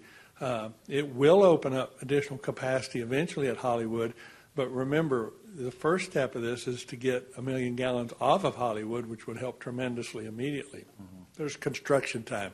So we'll be addressing Hollywood as we do this. But it impacts how much we spend on that plant, a tremendous amount, because if we don't have this Northeast Interceptor, we'll have to build a much bigger plant at Hollywood than even what we're planning on right now. And when does the current bid expire? Do you know exactly? 60 days from the 14th is when it opened, and those bids are good for 60 days. So we'd have to decide, or does it have to go through a whole rebid process at that point? At that point, you'd start over, yes.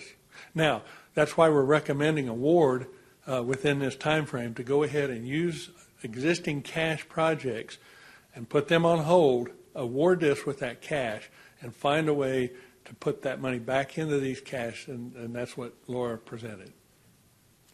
Hey, Floyd, how many bids did we get for this project? Two. That was it, and they were both pretty close. No, the other one was over 80 million. Oh, 80 million more? No, it was a total of 80. It's 10 million more plus a little. It's 10 million more than the lower bid. Okay. And we had comments from other bidders that the time frame was the challenge, okay? But they also indicated that it wouldn't be cheaper even if we extended it a year. Okay. Thank you. Any further questions, council? So Floyd, before you step away there, just a few, or actually it may be directed at any of you. In our design and bid process, I'm assuming we took a preliminary estimate from our engineer or our consultant, and they're the ones that gave us the working budget that we had. During design, when we had, say, completed 50% of the design, did we reach out and get numbers that came back, before everything? Okay, so at what time did staff know that we were this far over budget, or was it just here on the 14th? Can you back up to the slide that shows the debt issuances? Nope. On the presentation. Oh, I'm sorry, Floyd. Do I? Okay.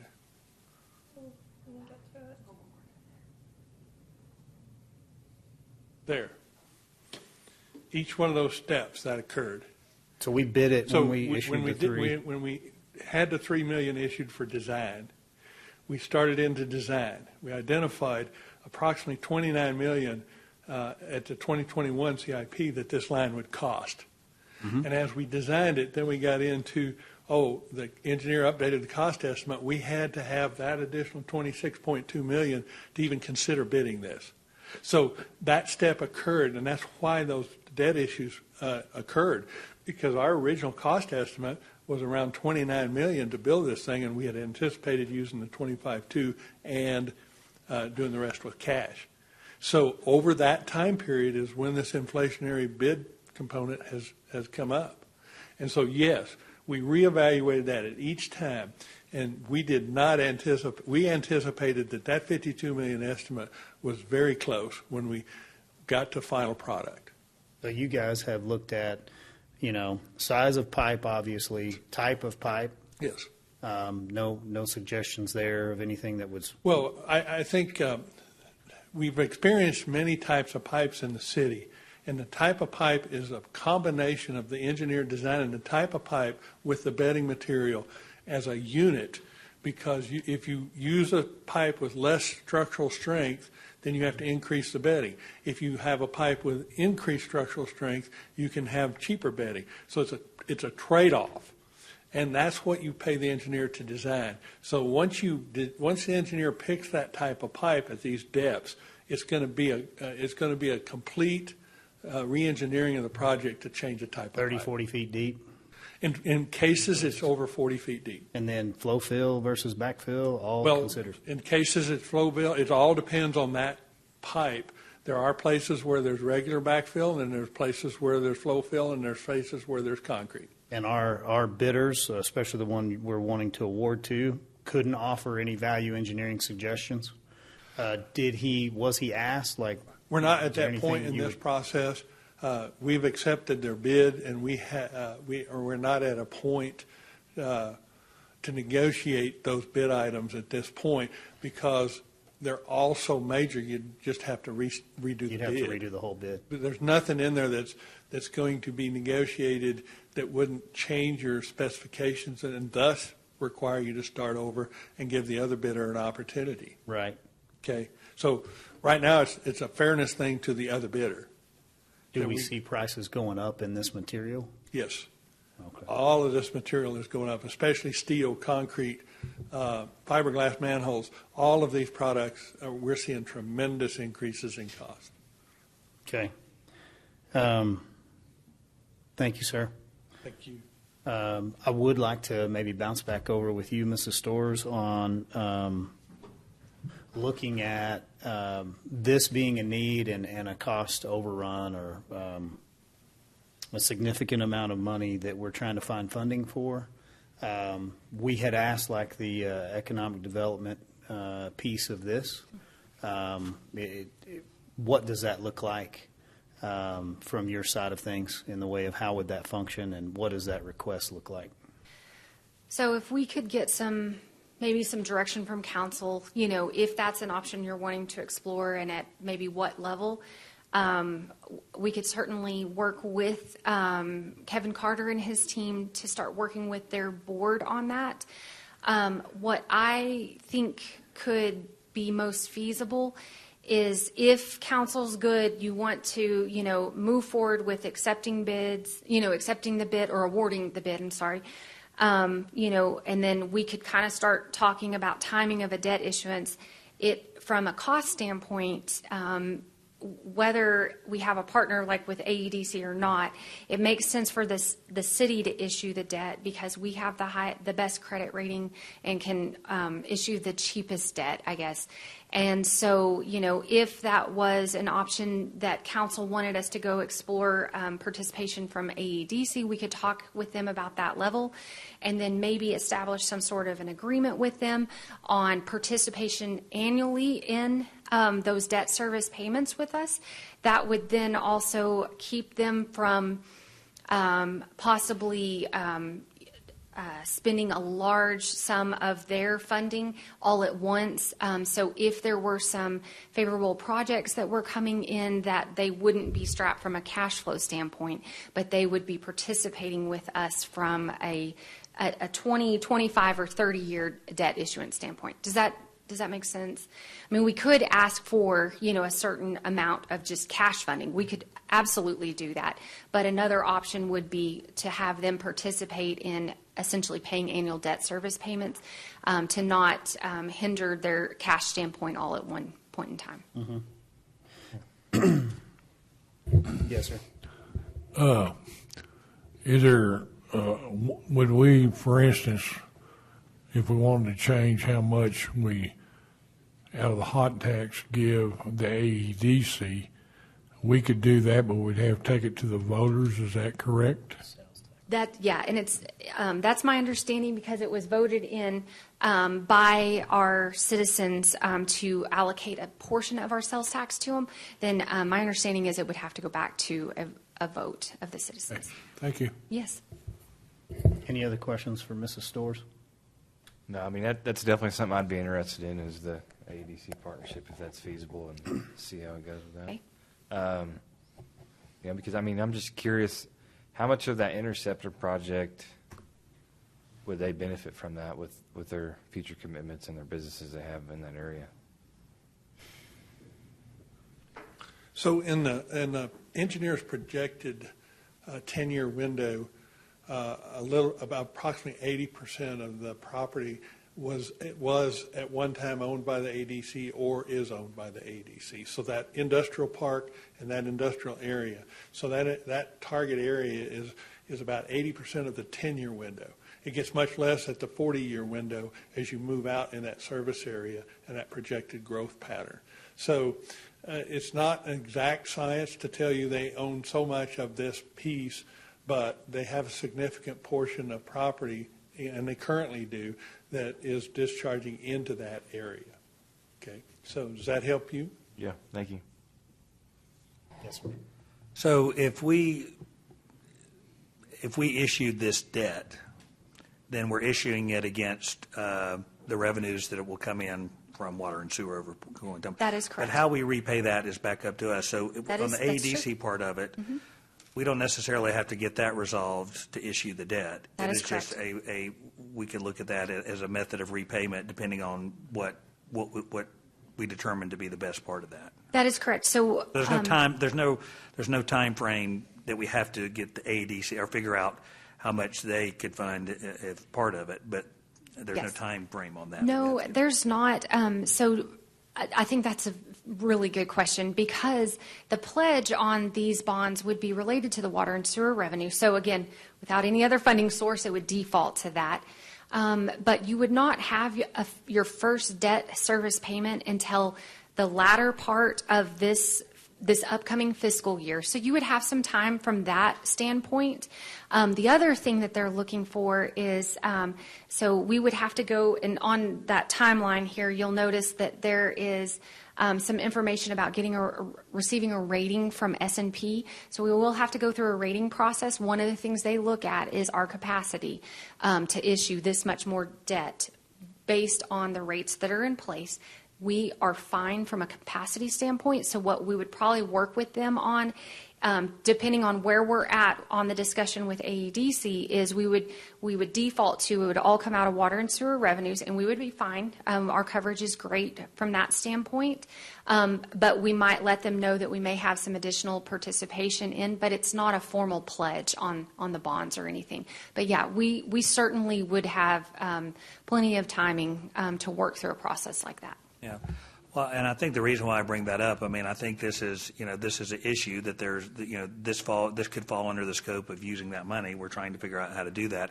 But I would submit maybe when we're having these conversations, there probably needs to be a much higher level conversation than just this one project. I mean, in other words, this project is here, but I think instead of just saying, okay, how can we help? I mean, I think to get some consensus on, okay, overall moving forward, not just with this project, but what do we feel, and the board would feel, and what would AEDC feel would be, something that could do that, so we don't necessarily, that they're not hamstrung in some way, but to be able to get a chance to do that. So I think, talking about this overall as a bigger picture issue, and then how, once we determine what that could look like, how this project could fit under it, because I think this is something that could be something that comes up just not now, but down the road, and how do we want to handle these, and how much, can that help us get accomplished what we need to get accomplished on the infrastructure side.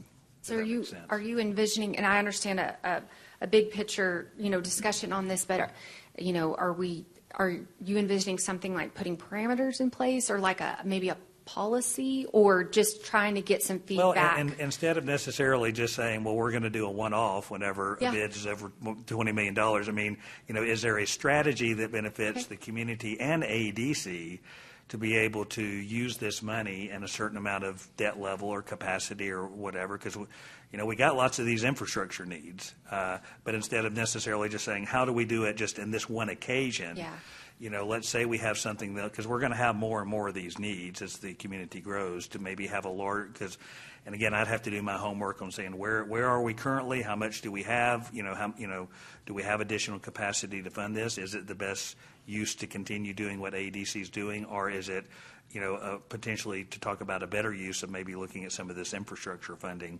longer term? So I think, and if we've got the time to maybe have that discussion before we make a final determination on this project, is what I was just kind of thinking about. Okay. And Laura, we have two options. We can ask them to help participate in the debt. Like you said, we would be the ones, or we could ask for a cash option, right? I mean, maybe not the full 20, but whatever it is, 5, 10, whatever it is, to then reduce the debt load to here. So we've got two options. Absolutely. There, right? Yes. I mean, from it's not an just AEDC one. standpoint. Yes, that is correct. Okay. I mean, you could even say that in multiple ways, because you could even say a smaller cash funded portion and participation in a debt issuance. So you could look at that from multiple options. Okay. So, and I don't mean to jump ahead or anything, but that would be great if you all could kind of give us a feel of what direction you want to go. We can take that back, or if y'all would prefer getting feedback from them, we're open on that for sure. So I think what I'm not good with is reducing our CIP, trying to take away from urgent problems that we've been trying to get to forever, and we're finally getting some momentum, and then here we go again. We're just going to knee-jerk and pull it. And so I, for one, want to continue forward with everything that is as identified. I am not I'm not opposed to asking for a partnership with an entity that I believe is going to substantially benefit in what they do for a living and what it does for our community. I'm I know my business experience usually leads me to kind of a cut the baby in half is usually the best way to go. And so I normally go to a 50-50 kind of ask and start there. We don't have to do that. Staff can go to them and ask them, one, are you a willing participant? I, unfortunately, am kind of an unwilling participant to this cost overrun here today. So when I ask, do I have options? Well, I have an option to fund it, or I have an option to fund it. And so these are great options to know that I have, but they don't really change much. So now it is the question of how do I fund this? How do we fund this? And so we're not in the position to not ask for our partner to come alongside us. And so my experience would lead me more kind of down the 50-50 line. That may not be where they can live. And I think they will know better what their willingness to participate is and the way in which they were to participate. Okay. And then I would ask for Councilman Simpson, a higher level understanding, maybe to put it on a future discussion item of the 10th or the 24th in October, one of those two, where we truly could discuss what does it look like if the AEDC doesn't continue maybe trying to purchase land and put in infrastructure versus like what if it is geared more towards incentives and stimulus, but we are getting to some of these infrastructure projects, and how does that benefit them and at the same time still give us all that we need to go and attract those big businesses and industries with some great opportunities in front of us. Bell Helicopter is a huge win, and we've watched them hit a home run here this year, and so we need to anticipate what their needs are moving forward, and how do we get to be a good partner to them. So I would ask council, is that too aggressive? Do y'all feel the same? What would you like to direct staff to do? I agree 100%, Mayor. I would agree. Agree.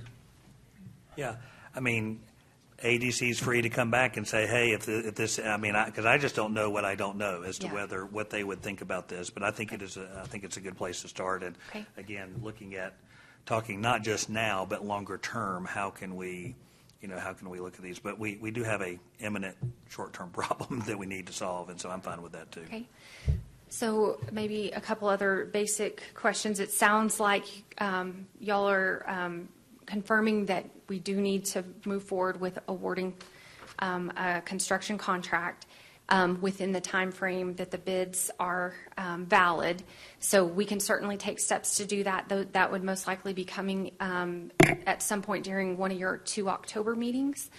And then I would strive to bring an update at that same time, maybe related to the AEDC conversation, maybe a brief one, so we could get some direction from you all related to a debt issuance as well. And so, timing is, we can certainly push a debt issuance out, but if you award the construction contract, you've got to hold the cash in place on all these other projects until you get the debt issued, in case there's anything that falls through on that. So I don't think we'd want too much separation in that. So does that seem reasonable? If we brought an update and then maybe got direction from council related to a debt issuance at some point during one of the 2 October meetings? It does. I don't think any of us would be opposed to any other ideas that would make this more cost effective. And so I understand that we have engineering designs and we have awarded per procurement procedures. However, if there are other ancillary costs that are involved that we can mitigate, I want to look at all of them. It may only save $1 million, but I don't know what the job site preparation is. I don't know what different landowner issues could be. I don't know what negotiating and timelines could be without violating any of that bid criteria. Yeah, those surface use agreements are with those easements, those landowners, and those are all included in that bid. So this is very accurate related to what the requirements are, putting back fences, damages agreed to in advance. all of that, I'm saying, is pretty set. Even if you rebid the project, you're still going to have those costs set based off the existing easement agreements and land use agreements. I think all I'm saying is just a high level of managing what we will that do money. is we will go ahead and have the design engineer look at it. Is there anything in that bid that is something that we could find some cost savings? We haven't been able to do that, but we will look at that before we come back. Okay. Okay. You have what you need, Mrs. Storrs? Okay. Appreciate that discussion, guy. That's item 8F. So it's only 5:30, and we are almost through our discussion items. So do I have anything for future agenda discussion? I think I brought up talking about the EJT at some point. ETJ? ETJ. Okay. We can get that on there. Anything else, council? Okay. At this time, we're going to move forward with consent agenda item 9. On our consent agenda, does council have any need to have anything pulled off for further discussion? Great. Would entertain a motion for our consent agenda as presented. I move to approve the consent agenda as presented. I'll second. Okay, I have a motion and a second. All in favor, please say aye. Aye. Any opposed? That passes with a 5-0 vote. We'll turn a few pages. Can I to say our- something? Yes, sir. Go right ahead. I just wanted to give Justin kudos for the Vineyard ladies came to me again today, and you evidently did a very good job, Justin. So, anyway. I appreciate that, Councilman. Okay, so we have item 10A, and Justin's already made his way down here to the microphone. If you want to give us an update of how you came out.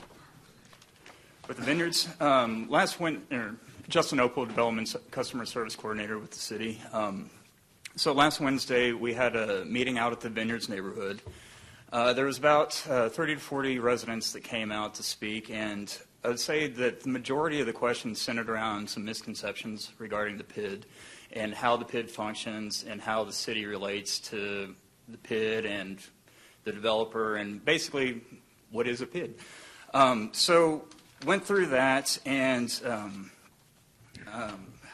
quite a few of the questions involved how is the PID different from the HOA, how are the board members selected, so we went into the advisory board, qualifications and how we select those members and how they come to y'all for approval.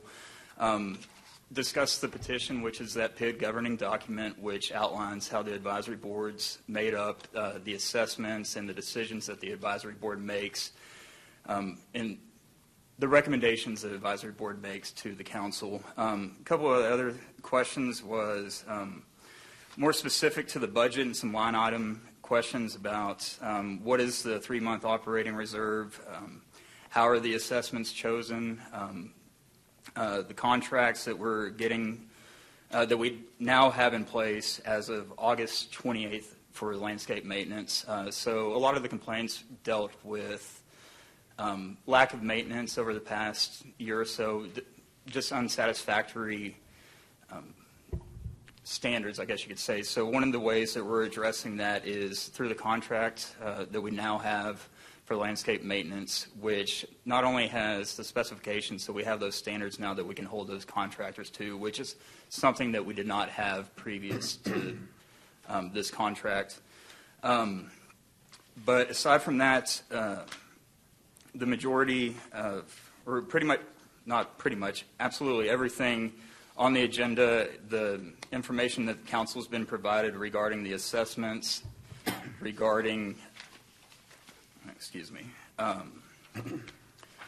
when the advisory board met, the expenses and the 5-year plan, all of that is the exact same as what was presented during the first reading. So here to answer any questions the council may have. Thank you, sir. So are you saying, Justin, that all PIDs now have a performance clause in them? Like if it's not being done? I mean, It would be, in that performance clause is factored into the contracts that we have. So the management contracts, the landscape maintenance, so that's what we're doing with each PID. So each PID does? Yes, we have the contracts for each PID for the and they're each separate contracts for each PID, but we do have those standards and specifications now that we can hold contractors to. And if they choose not to perform, then A, we're not going to pay until it's satisfactory work, and B, if it's a continual problem, we have a termination clause in that contract that we can choose to enforce at any time. Good, thank you. Further questions? I'll make a motion, we accept ordinance number 8079. Second. Okay, I have a motion and a second on item 10A. Any further discussion? All in favor, please say aye. Aye. Any opposed? That item passes 5-0. Thank you, Mr. Open. Thank you, Mayor and Council. Thank you. Moving along to item 10B, we have City Manager Andrew Freeman here to walk us through this one. Yes, sir. So this is a follow-up to the City Council strategic planning session shortly after the runoff concluded, basically bringing forward a resolution to formally adopt the pillars and milestones that were set out by City Council, which you are all aware of. So I'm going to go through these slides more for the benefit of the public to know what your priorities are. And then over the next couple of months, we're going to be working after these are adopted as city staff to develop basically what we're going to do to try and implement your priorities. And once those are completed, we'll bring those back as well, which will be a way for y'all to track how we're progressing through your goals and pillars. So the six pillars in alphabetical order are business-friendly community, communication, fiscal responsibility, infrastructure, public safety, technology, and an innovation. Just to go through each one and just touch on some of the highlights. Business-friendly community is really about improving our process, making sure we have fast decisions for businesses that are getting permits or going through any of our development process, anything like that. Getting input from our developers, small business owners on ways that we can be more efficient, more customer-friendly. Evaluating development standards is an ongoing conversation we have, just like the conversation we had earlier in the meeting about parking standards, for example. Engaging stakeholders, fiscally responsible incentives to grow tax revenues. So that's going to be our incentive guidelines and discussions with AEDC on how to improve upon those and make some adjustments to meet that pillar. And then collaboration with others. You're going to see common themes throughout all of these as far as communication, efficiency, transparency. So this is our first one, business-friendly community. Communication, using all available channels to increase our audience, whether that's social media, working with the press, getting out and having meetings just across the board. How can we improve audience engagement? Educating, informing with facts, sharing our problems and challenges. So we're not going to just be sharing the good news and the successful projects. We want to be up front, like with the Hollywood wastewater plant challenges, to make sure people know what we're working on and the citizens are engaged with the issues. Creating our own source and current information in real time to share the news and updates. We're going to be working with Jordan and his team to really hone in on that topic as far as how we can have our own video sources, how we can get information out there so it's easier for the press, the citizens, anyone to find current and accurate information. Continue to hold our meetings with local media to be a resource, improving and streamlining communication within the organization. Just like we're trying to improve communication with the citizens, we want to make sure our employees also know the message and build that culture so everybody's on the same page. Getting feedback from the public and following up on their input. This is our customer service aspect. If someone is turning in a complaint or an issue, we want to make sure that we're always getting back to them, following up on the situation and making sure it's been addressed.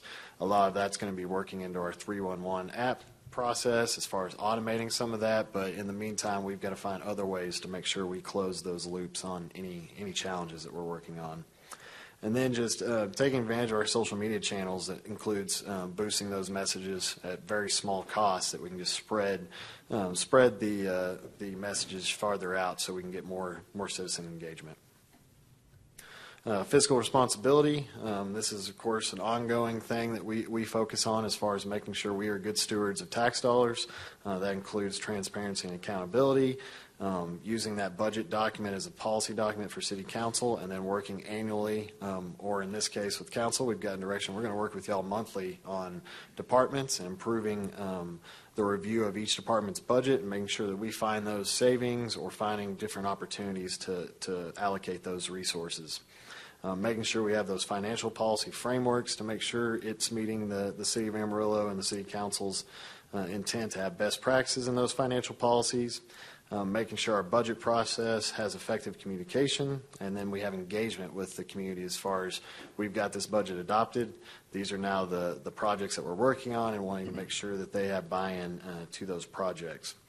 And then addressing budget challenges and opportunities and allowing us to adapt quickly and changing under different economic and financial conditions. As far as Pillar 4, also something we talked about today, infrastructure, making sure we identify and prioritize those pressing needs, communicating and engaging the community again, looking at all funding opportunities, like we touched on with the Northeast Interceptor, partnering with other agencies to facilitate growth, allocating immediate funds to priority needs, and then evaluating long-term funding plans. And those are our master plan documents that we update on a regular basis, and then working through our CIP program to map those out over a 5-year time period, identifying those resources, and make sure they align with this pillar. So on the positive, everything we've discussed today is already meeting all these pillars, so it's really good. Pillar 5, public safety, is always a high priority for communities, which is no exception here. Continue to attract and retain personnel, improving investment into planning for the growth of the city. Example would be fire stations, making sure that we're acquiring land for future fire stations, so that's not something that you have to do at the same time. Going ahead and anticipating that growth based on the master plans and the housing and the different projects that are being submitted to us.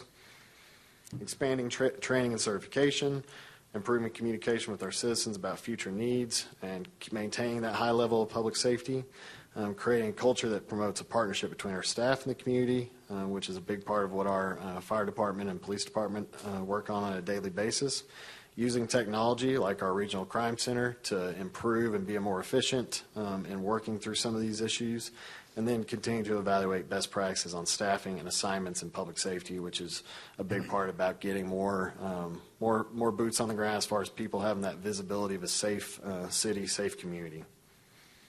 And then our last pillar only has 3 topics, but it is a wide encompassing pillar as far as technology and innovation. Where can we use those technologies to improve efficiency and customer service? Where can we create that culture of innovation with community engagement, emphasizing co-development with the community, more of those public-private partnerships of how we can find ways to integrate the private sector into what we're doing to make everybody successful. And then creating the policies and procedures to make sure we're safely using that technology as we move forward and make sure we're not having any security risks working through our information technology team. So that is a very quick overview of what y'all worked on for 2 days. Happy to answer questions or y'all to elaborate more on y'all's thought process on some of those, but today is really just getting it adopted so we can move forward with the staff side of how we implement all these great pillars. Council, is 6 pillars enough, or did you want to come up with a 7th? I think you got them down well. Comments from council? Probably not any questions. No. Okay. I would say, and I think that accurately, as I remember all those years ago when we had, months ago when we had that meeting.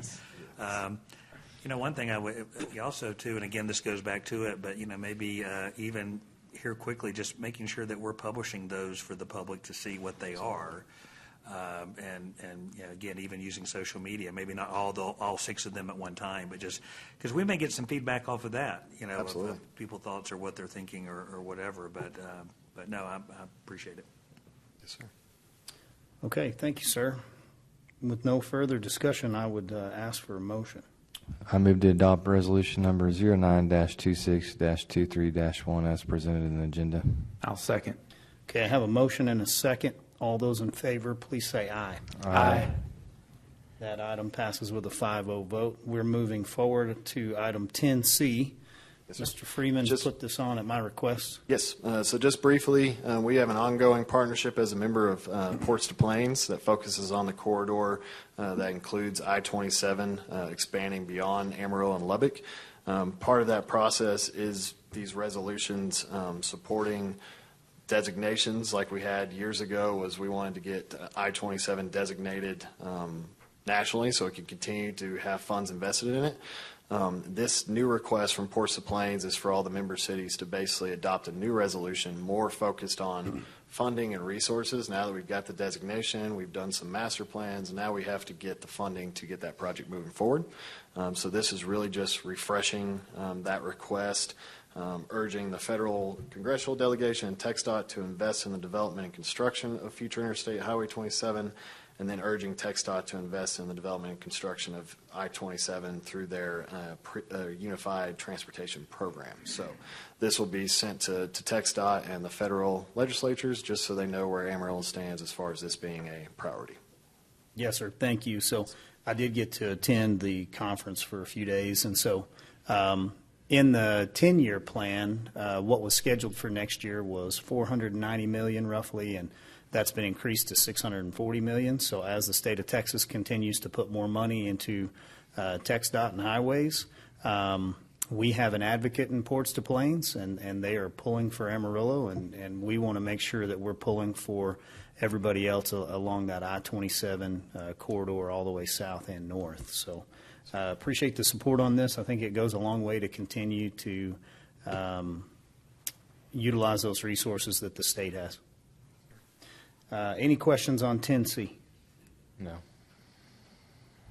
Okay, would ask for a motion on that one. I move to adopt resolution number 09-26-23-2 as presented in the agenda. Second. Okay, I have a motion and a second. All those in favor, please say aye. Aye. Any opposed? That one passes 5-0. Item 10D, Mrs. Laura Storrs on a investment policy and a consultant. Yes, thank you, Mayor and Council. So I'm going to speak very briefly. We have our consultants here with us. So this is Richard Long with Valley View Consulting, and we secured their services back in June of this year.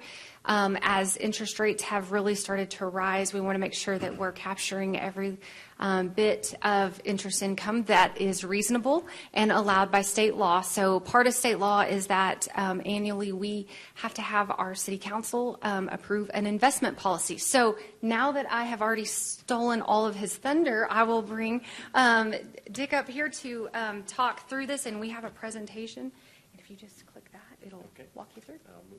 Okay. Thank you, Ms. Storrs, Mayor and Council. Appreciate it. I was joking with the mayor at the break about you certainly have an interesting discussion topic today with Yes, all kinds of things. As Ms. Storrs mentioned, you are governed by the Public Funds Investment Act and how you handle your cash and investment management. And this will ultimately be a fairly routine action item for you because every year you get to do this. But we thought it might make sense to do a little bit of an overview today. So again, Chapter 2257, a.k.a. the Public Funds Investment Act, PFIA for short, is what governs this whole process. And one of the main things that it requires the council to do is to adopt an investment policy. And I guess I was supposed to go like that first, excuse me. And primarily you're supposed to emphasize safety and liquidity, safety of the principal, and liquidity meaning that you have money and time to pay the bills without taking additional risk with it. You do have to diversify your portfolio within this policy. You have to talk about yield objectives, not the highest yield, but what's appropriate for your safety and liquidity requirements. And then obviously mostly that's governed by maturity. And we'll get into that in just a second. And then another topic we thought was important is capability of investment management. And so Ms. Storrs, Mr. Poston, several of the others have to go through training on a regular basis to be familiar with current market conditions and current requirements under the law. So that's an important objective for the investment policy. One of the key risk management components is what you do authorize. So I'll go through the full list that's eligible under the Act at this point. This city, I think, very appropriately has chosen to not do all of them. There are some that do expose you to some additional risk, and we adhere to the concept of being safe. And so the city has not in the past, and we've encouraged them in the future to not include some of the more risky ones that are eligible under the Act. The biggest risk management technique that you have is maturity. And so within your policy, there's some discussion about individual types of strategies. Primarily, those strategies are governed by potential use of funds, and then there's also some maximum maturity requirements that you have to stay within, even if you might have longer opportunities to go. You still want to stay within those guidelines. And then as per the Act, if you use an internal pool, which the city does, then you need to have a weighted average maturity maximum, and that's also addressed in the policy. Here's all the eligible items under the PFIA. We put check marks next to the ones that you authorize. The red one up in the upper right-hand corner is securities lending. Again, all this was discussions with us and the staff. This year, we're recommending you eliminate the option to do securities lending. It was a financial product that years ago had value to the city. There was a prominent bank in the state that offered the program, and so you had a good vendor, you had economic value. That market has changed dramatically since then. The economic value has gone away, and when the economic value went away, the main vendor also went away because it didn't make sense for them to do it either. So we're suggesting you take that out of your policy. But basically, you allow government securities either at the federal government or the state or local level, or a money market mutual fund that has those types of products in it. Certificates of deposit, collateralized by, we'll talk a little bit more about collateral or in your policy, collateralized by either the FDIC insurance or government securities or letters of credit issued by a government. So anyway, again, safe, low-risk types of investments. Within your policy, you have to have methods to monitor market price. That, again, we talked about the main risk criteria is a change in value if you do buy securities. You have to use what's called delivery versus payment. If you buy anything that prevents the risk of you sending your money to someone and then not giving you the security that you thought you were going to buy. And then you also have to have methods to monitor credit ratings if you invest in certain types of investments. Those main components are also included in a quarterly investment report that I believe you just received a little bit ago, the March report. You're about to receive the June report. That's a requirement of the Public Funds Investment Act that the investment portfolio is presented to the council on a regular basis, and the market value, current market value of any security that you own is also reported to the council on a regular basis, so you can be up to date on what's going on in your portfolio. A few things I mentioned earlier. By fund type, you have to have different strategies. Again, suitability of the investment choices, safety of principal as we started earlier, liquidity, marketability if it would be required to be liquidated prior to maturity, diversification, and again, yield, not maximization of yield, but appropriate yield based on those other risk criteria should be addressed in your policy. You have to adhere to the prudent person rule that basically says you as a person are going to look at the risks, you're going to use intelligence, you're going to use discretion, you're going to use prudence, and you're going to weigh those two to decide what the best choice is to provide you a reasonable income. Right? This is not a speculative portfolio. This is an interest-earning portfolio. If you are an investment officer, which within the policy you've designated Ms. Storrs, Mr. Poston, and a couple others as investment officers, they do have to disclose if they have any potential conflicts, and they have to be disclosed not only to the council but to the Texas Ethics Commission. And why we're here tonight is every year you get to take a look at this policy and make sure that you still agree with the types of risk that it's going to take. So through collaboration with staff and with myself and our group, we went through the policy. We came up with some changes. I would tell you a lot of it is different wording, very little change, no change in risk, actually, I should say, but a different way to state maybe what was already in there. We eliminated a couple of words, a few places where we thought there was maybe some repetition or it was not necessary to promote the message, but basically we would label it as just updates and clarifications. The three main things that we did mention as securities lending, we're suggesting you delete that as a choice. We thought it would be prudent to go ahead and include an official listing of some internal controls that you have in place that help reduce or control some of the potential risks that could happen in your cash management. And then finally, we suggested inserting a little bit of language on your depository RFA, request for application procedure, that you did a year or so ago. Again, just formalizes it within the policy.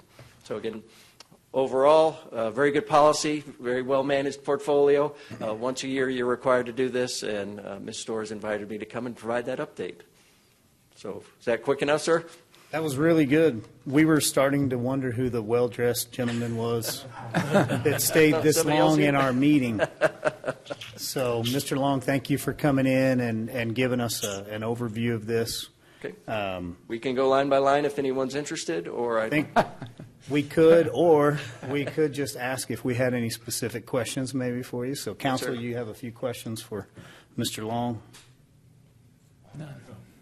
How long have you been our consultant on this? Well, we've done some work for the city over multiple years on various projects. But as Laura mentioned just recently, we were retained as your investment advisor firm back in June. Is that about right? Okay. So we've just gotten started on it. We are helping a little bit on the investment side with Matt, and we recently placed some CDs. We did a solicitation with some local banks and some statewide banks, and the average yield was between about 5.5% and 6%. So again, taking advantage of the higher yields that Ms. Storrs mentioned earlier. That's good. And how long did we have our previous investment advisor? Well, technically speaking, so I've worked at this city almost 17 years. So you've been our we did it investment in-house. advisor? Yes, Okay. so we did it in-house. So it's always laid on the finance director role, and so I did it personally for about 6-7 years. Debbie Reed, who was here for a little while, she had done it as well, and then the interest rate environment started changing, and it started changing rapidly. And so we determined, especially with the size of a portfolio that we have, it was best to go ahead and secure services from an external party. And I will say this is one of those groups that will more than pay for themselves in an annual time period, especially right now with the way interest rates are. So, but I think even in a lower interest rate environment, it's a good value for the city. Well, that's good. Well, Mr. Long, we look forward to the relationship and then the fresh new look. I think it's always great when you have somebody who comes in and can kind of take an overall, and hopefully you bring a lot to the table that we not necessarily were missing, but just hard to keep up with. Yes, thank you, sir. Yes, sir. If you ever need anything, try to get hold of me. Okay. And we do have this as a resolution for council to approve. And also wanted to mention that our investment committee did meet and reviewed the policy, and we are recommending it for approval as well. So if there's any other questions, either one of us would be happy to answer. Okay. Right. No Thank further you. questions. Thank you. Okay. Well, I move to adopt resolution number 0926233 as presented in the agenda. Second. Okay, I have a motion and a second on item 10D. All in favor, please say aye. Aye. Any opposed? That item passes with a 5-0 vote. Moving right along to item 10E, we have our construction contract for the MPEV. Yes, sir. So just covering the MPEV upgrades, wanted to go over the MLB requirements, kind of how that process lays out, and then discuss the funding sources so that you're aware of where those are coming from and what the breakdown of the debt service would be, and then just a little more information just based on what the public is asked about, just to cover some of those topics. So as far as the upgrades required, so MLB, now that we do have a AA minor league team, they do have to meet the Major League Baseball requirements, and they've been they go through annual inspections with MLB, and they come in and have a scoring criteria where they come in and check many different variables, and based on your score, that is when it's required that you have to make certain improvements to raise your score to meet their requirements. So we are fortunate that we do have a newer facility, unlike others that are to the point they almost have to rebuild to keep their team. They're not able to invest the dollars to do the minor changes that we're doing to keep current with MLB standards. So we've gotten this broken down on this slide here as far as MLB required additions, and then there's some other additions that were added through this process that would also benefit the team, almost because of the changes that we're having to meet, that it's impacting other areas where they had storage, for example. So based on that, We've got increased square footage for shared workout areas, square footage for food service break areas for each team, a dedicated locker and shower spaces for females. That was a big part of the changes, was male and female options for officials, coaches, across the board. Additional square footage for visiting team coaches, safety netting. So we've got current safety nettings. It'll now actually bring it to the ends of each line, so it covers all seating along the foul lines of the seating bowl. Additional padding on outfield walls. Construction of a new structure to deal with the additional square footage lost by renovating the clubhouse areas for basically everything I've covered up above. Additional security measures, and then additional storage per MLB. So then we've got the additional storage for the team. And then there was the ability, based on how the structure would be, that they would have an opportunity to have a event venue space similar to the other side of the field where they had the party deck up top. This would give them another opportunity on that side. We did have multiple contractors that were interested, 3 major ones that came and talked about the project. They had 2 of them. One had basically too much work to really take on another project. But both of the 2 out of the 3 said there were time constraints that would make it very difficult for them to complete the project. Part of MLB requirements is that they also have a deadline. So we're having to start basically right when the season ends and get this project done before new season begins in 2024. So Western ended up submitting the bid for it. They are the most familiar with the project since they built it originally. So they kind of have an advantage from a timing standpoint where they know where basically everything that they installed more than someone coming in new. So that is a big part of why they chose to bid on it. As far as the total for this project, it is just under $4.6 million, proposed to be paid from the $4 million that was issued with hotel occupancy tax bonds back in March of 2023.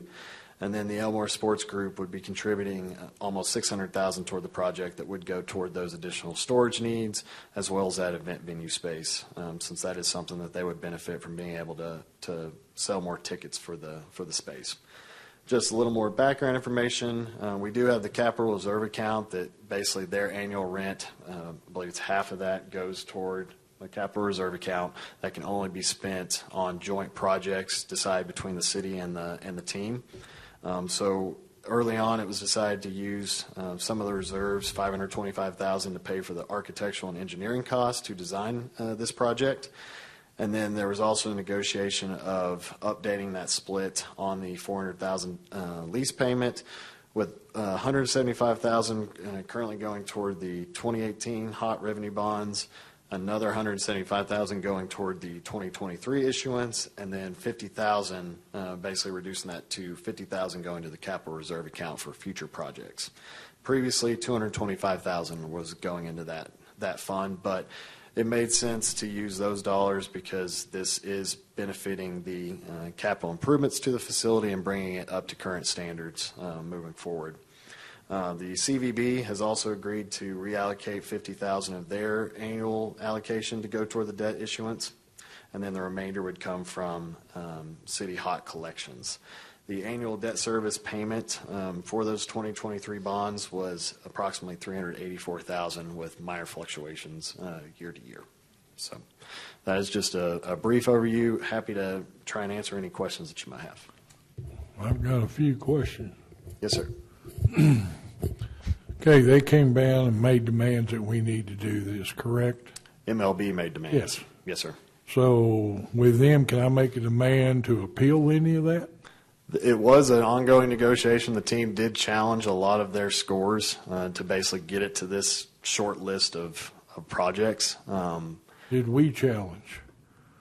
Well, we did have staff involved in all those discussions. So Jerry Danforth was there for all the tours and inspections to try and show that we had the amenities and the square footage. But we were part of that process. But no, we weren't part of an appeal process. It appears to me some of this is very unreasonable.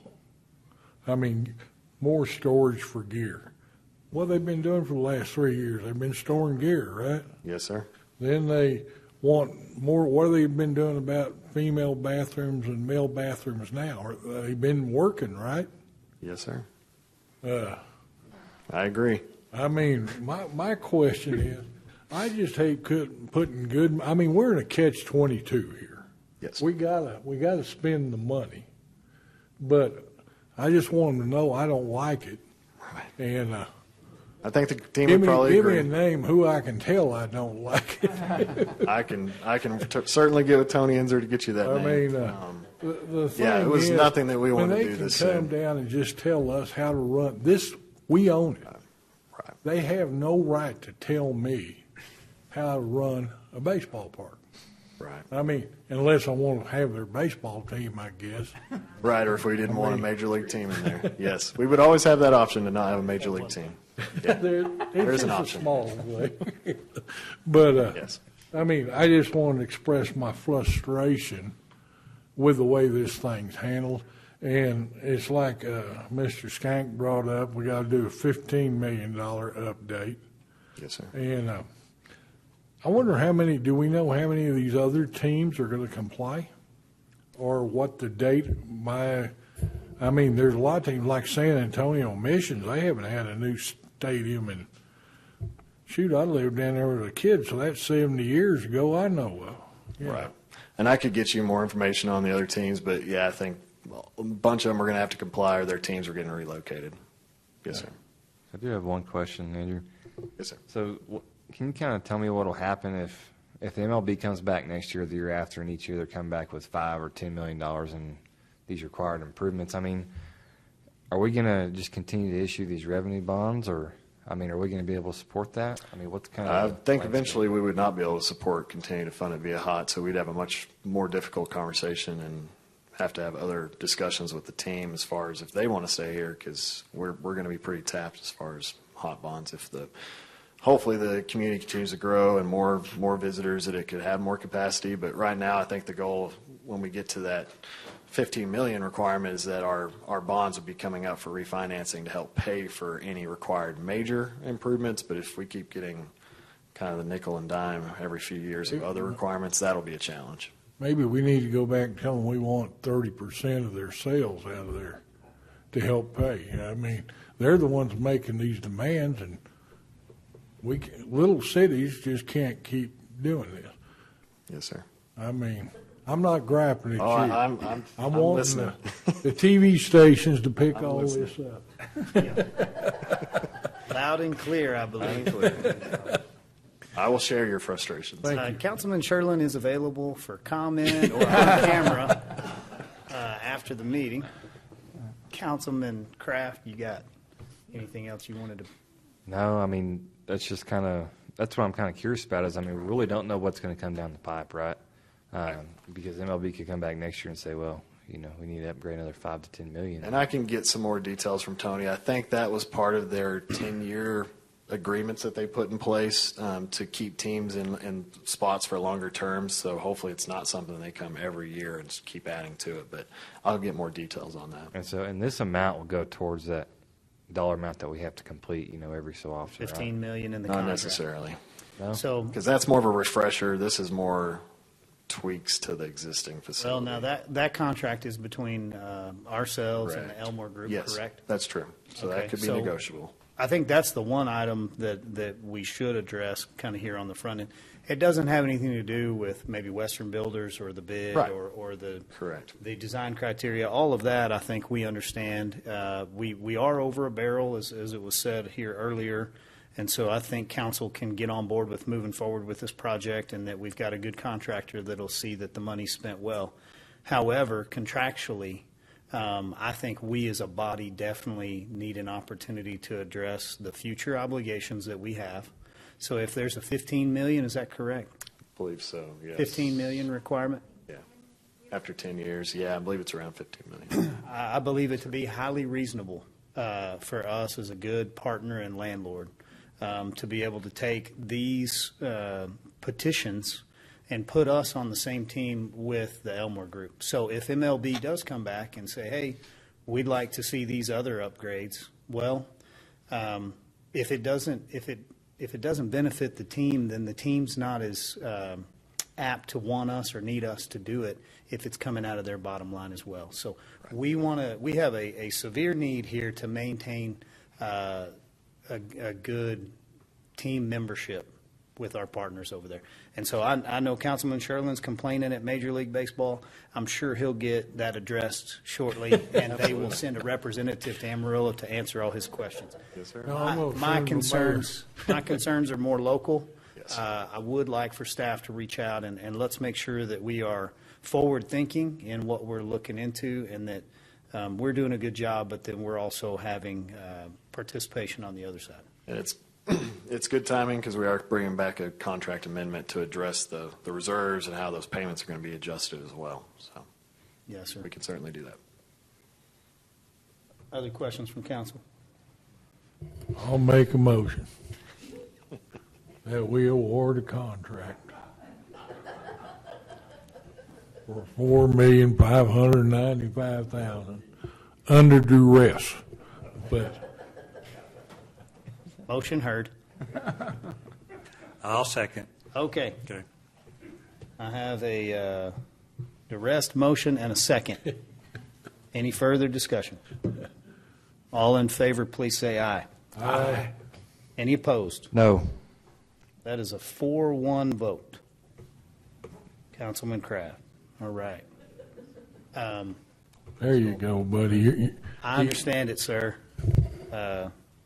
Okay, item 10F. We're going to move along to the next. Is our last option? I believe that's our last item. Yes, and I will keep it short and Ms. sweet. Laura Stores. Okay, so we have in front of you, hang on, let me, we've participated in a low-income household water assistance program over the past year.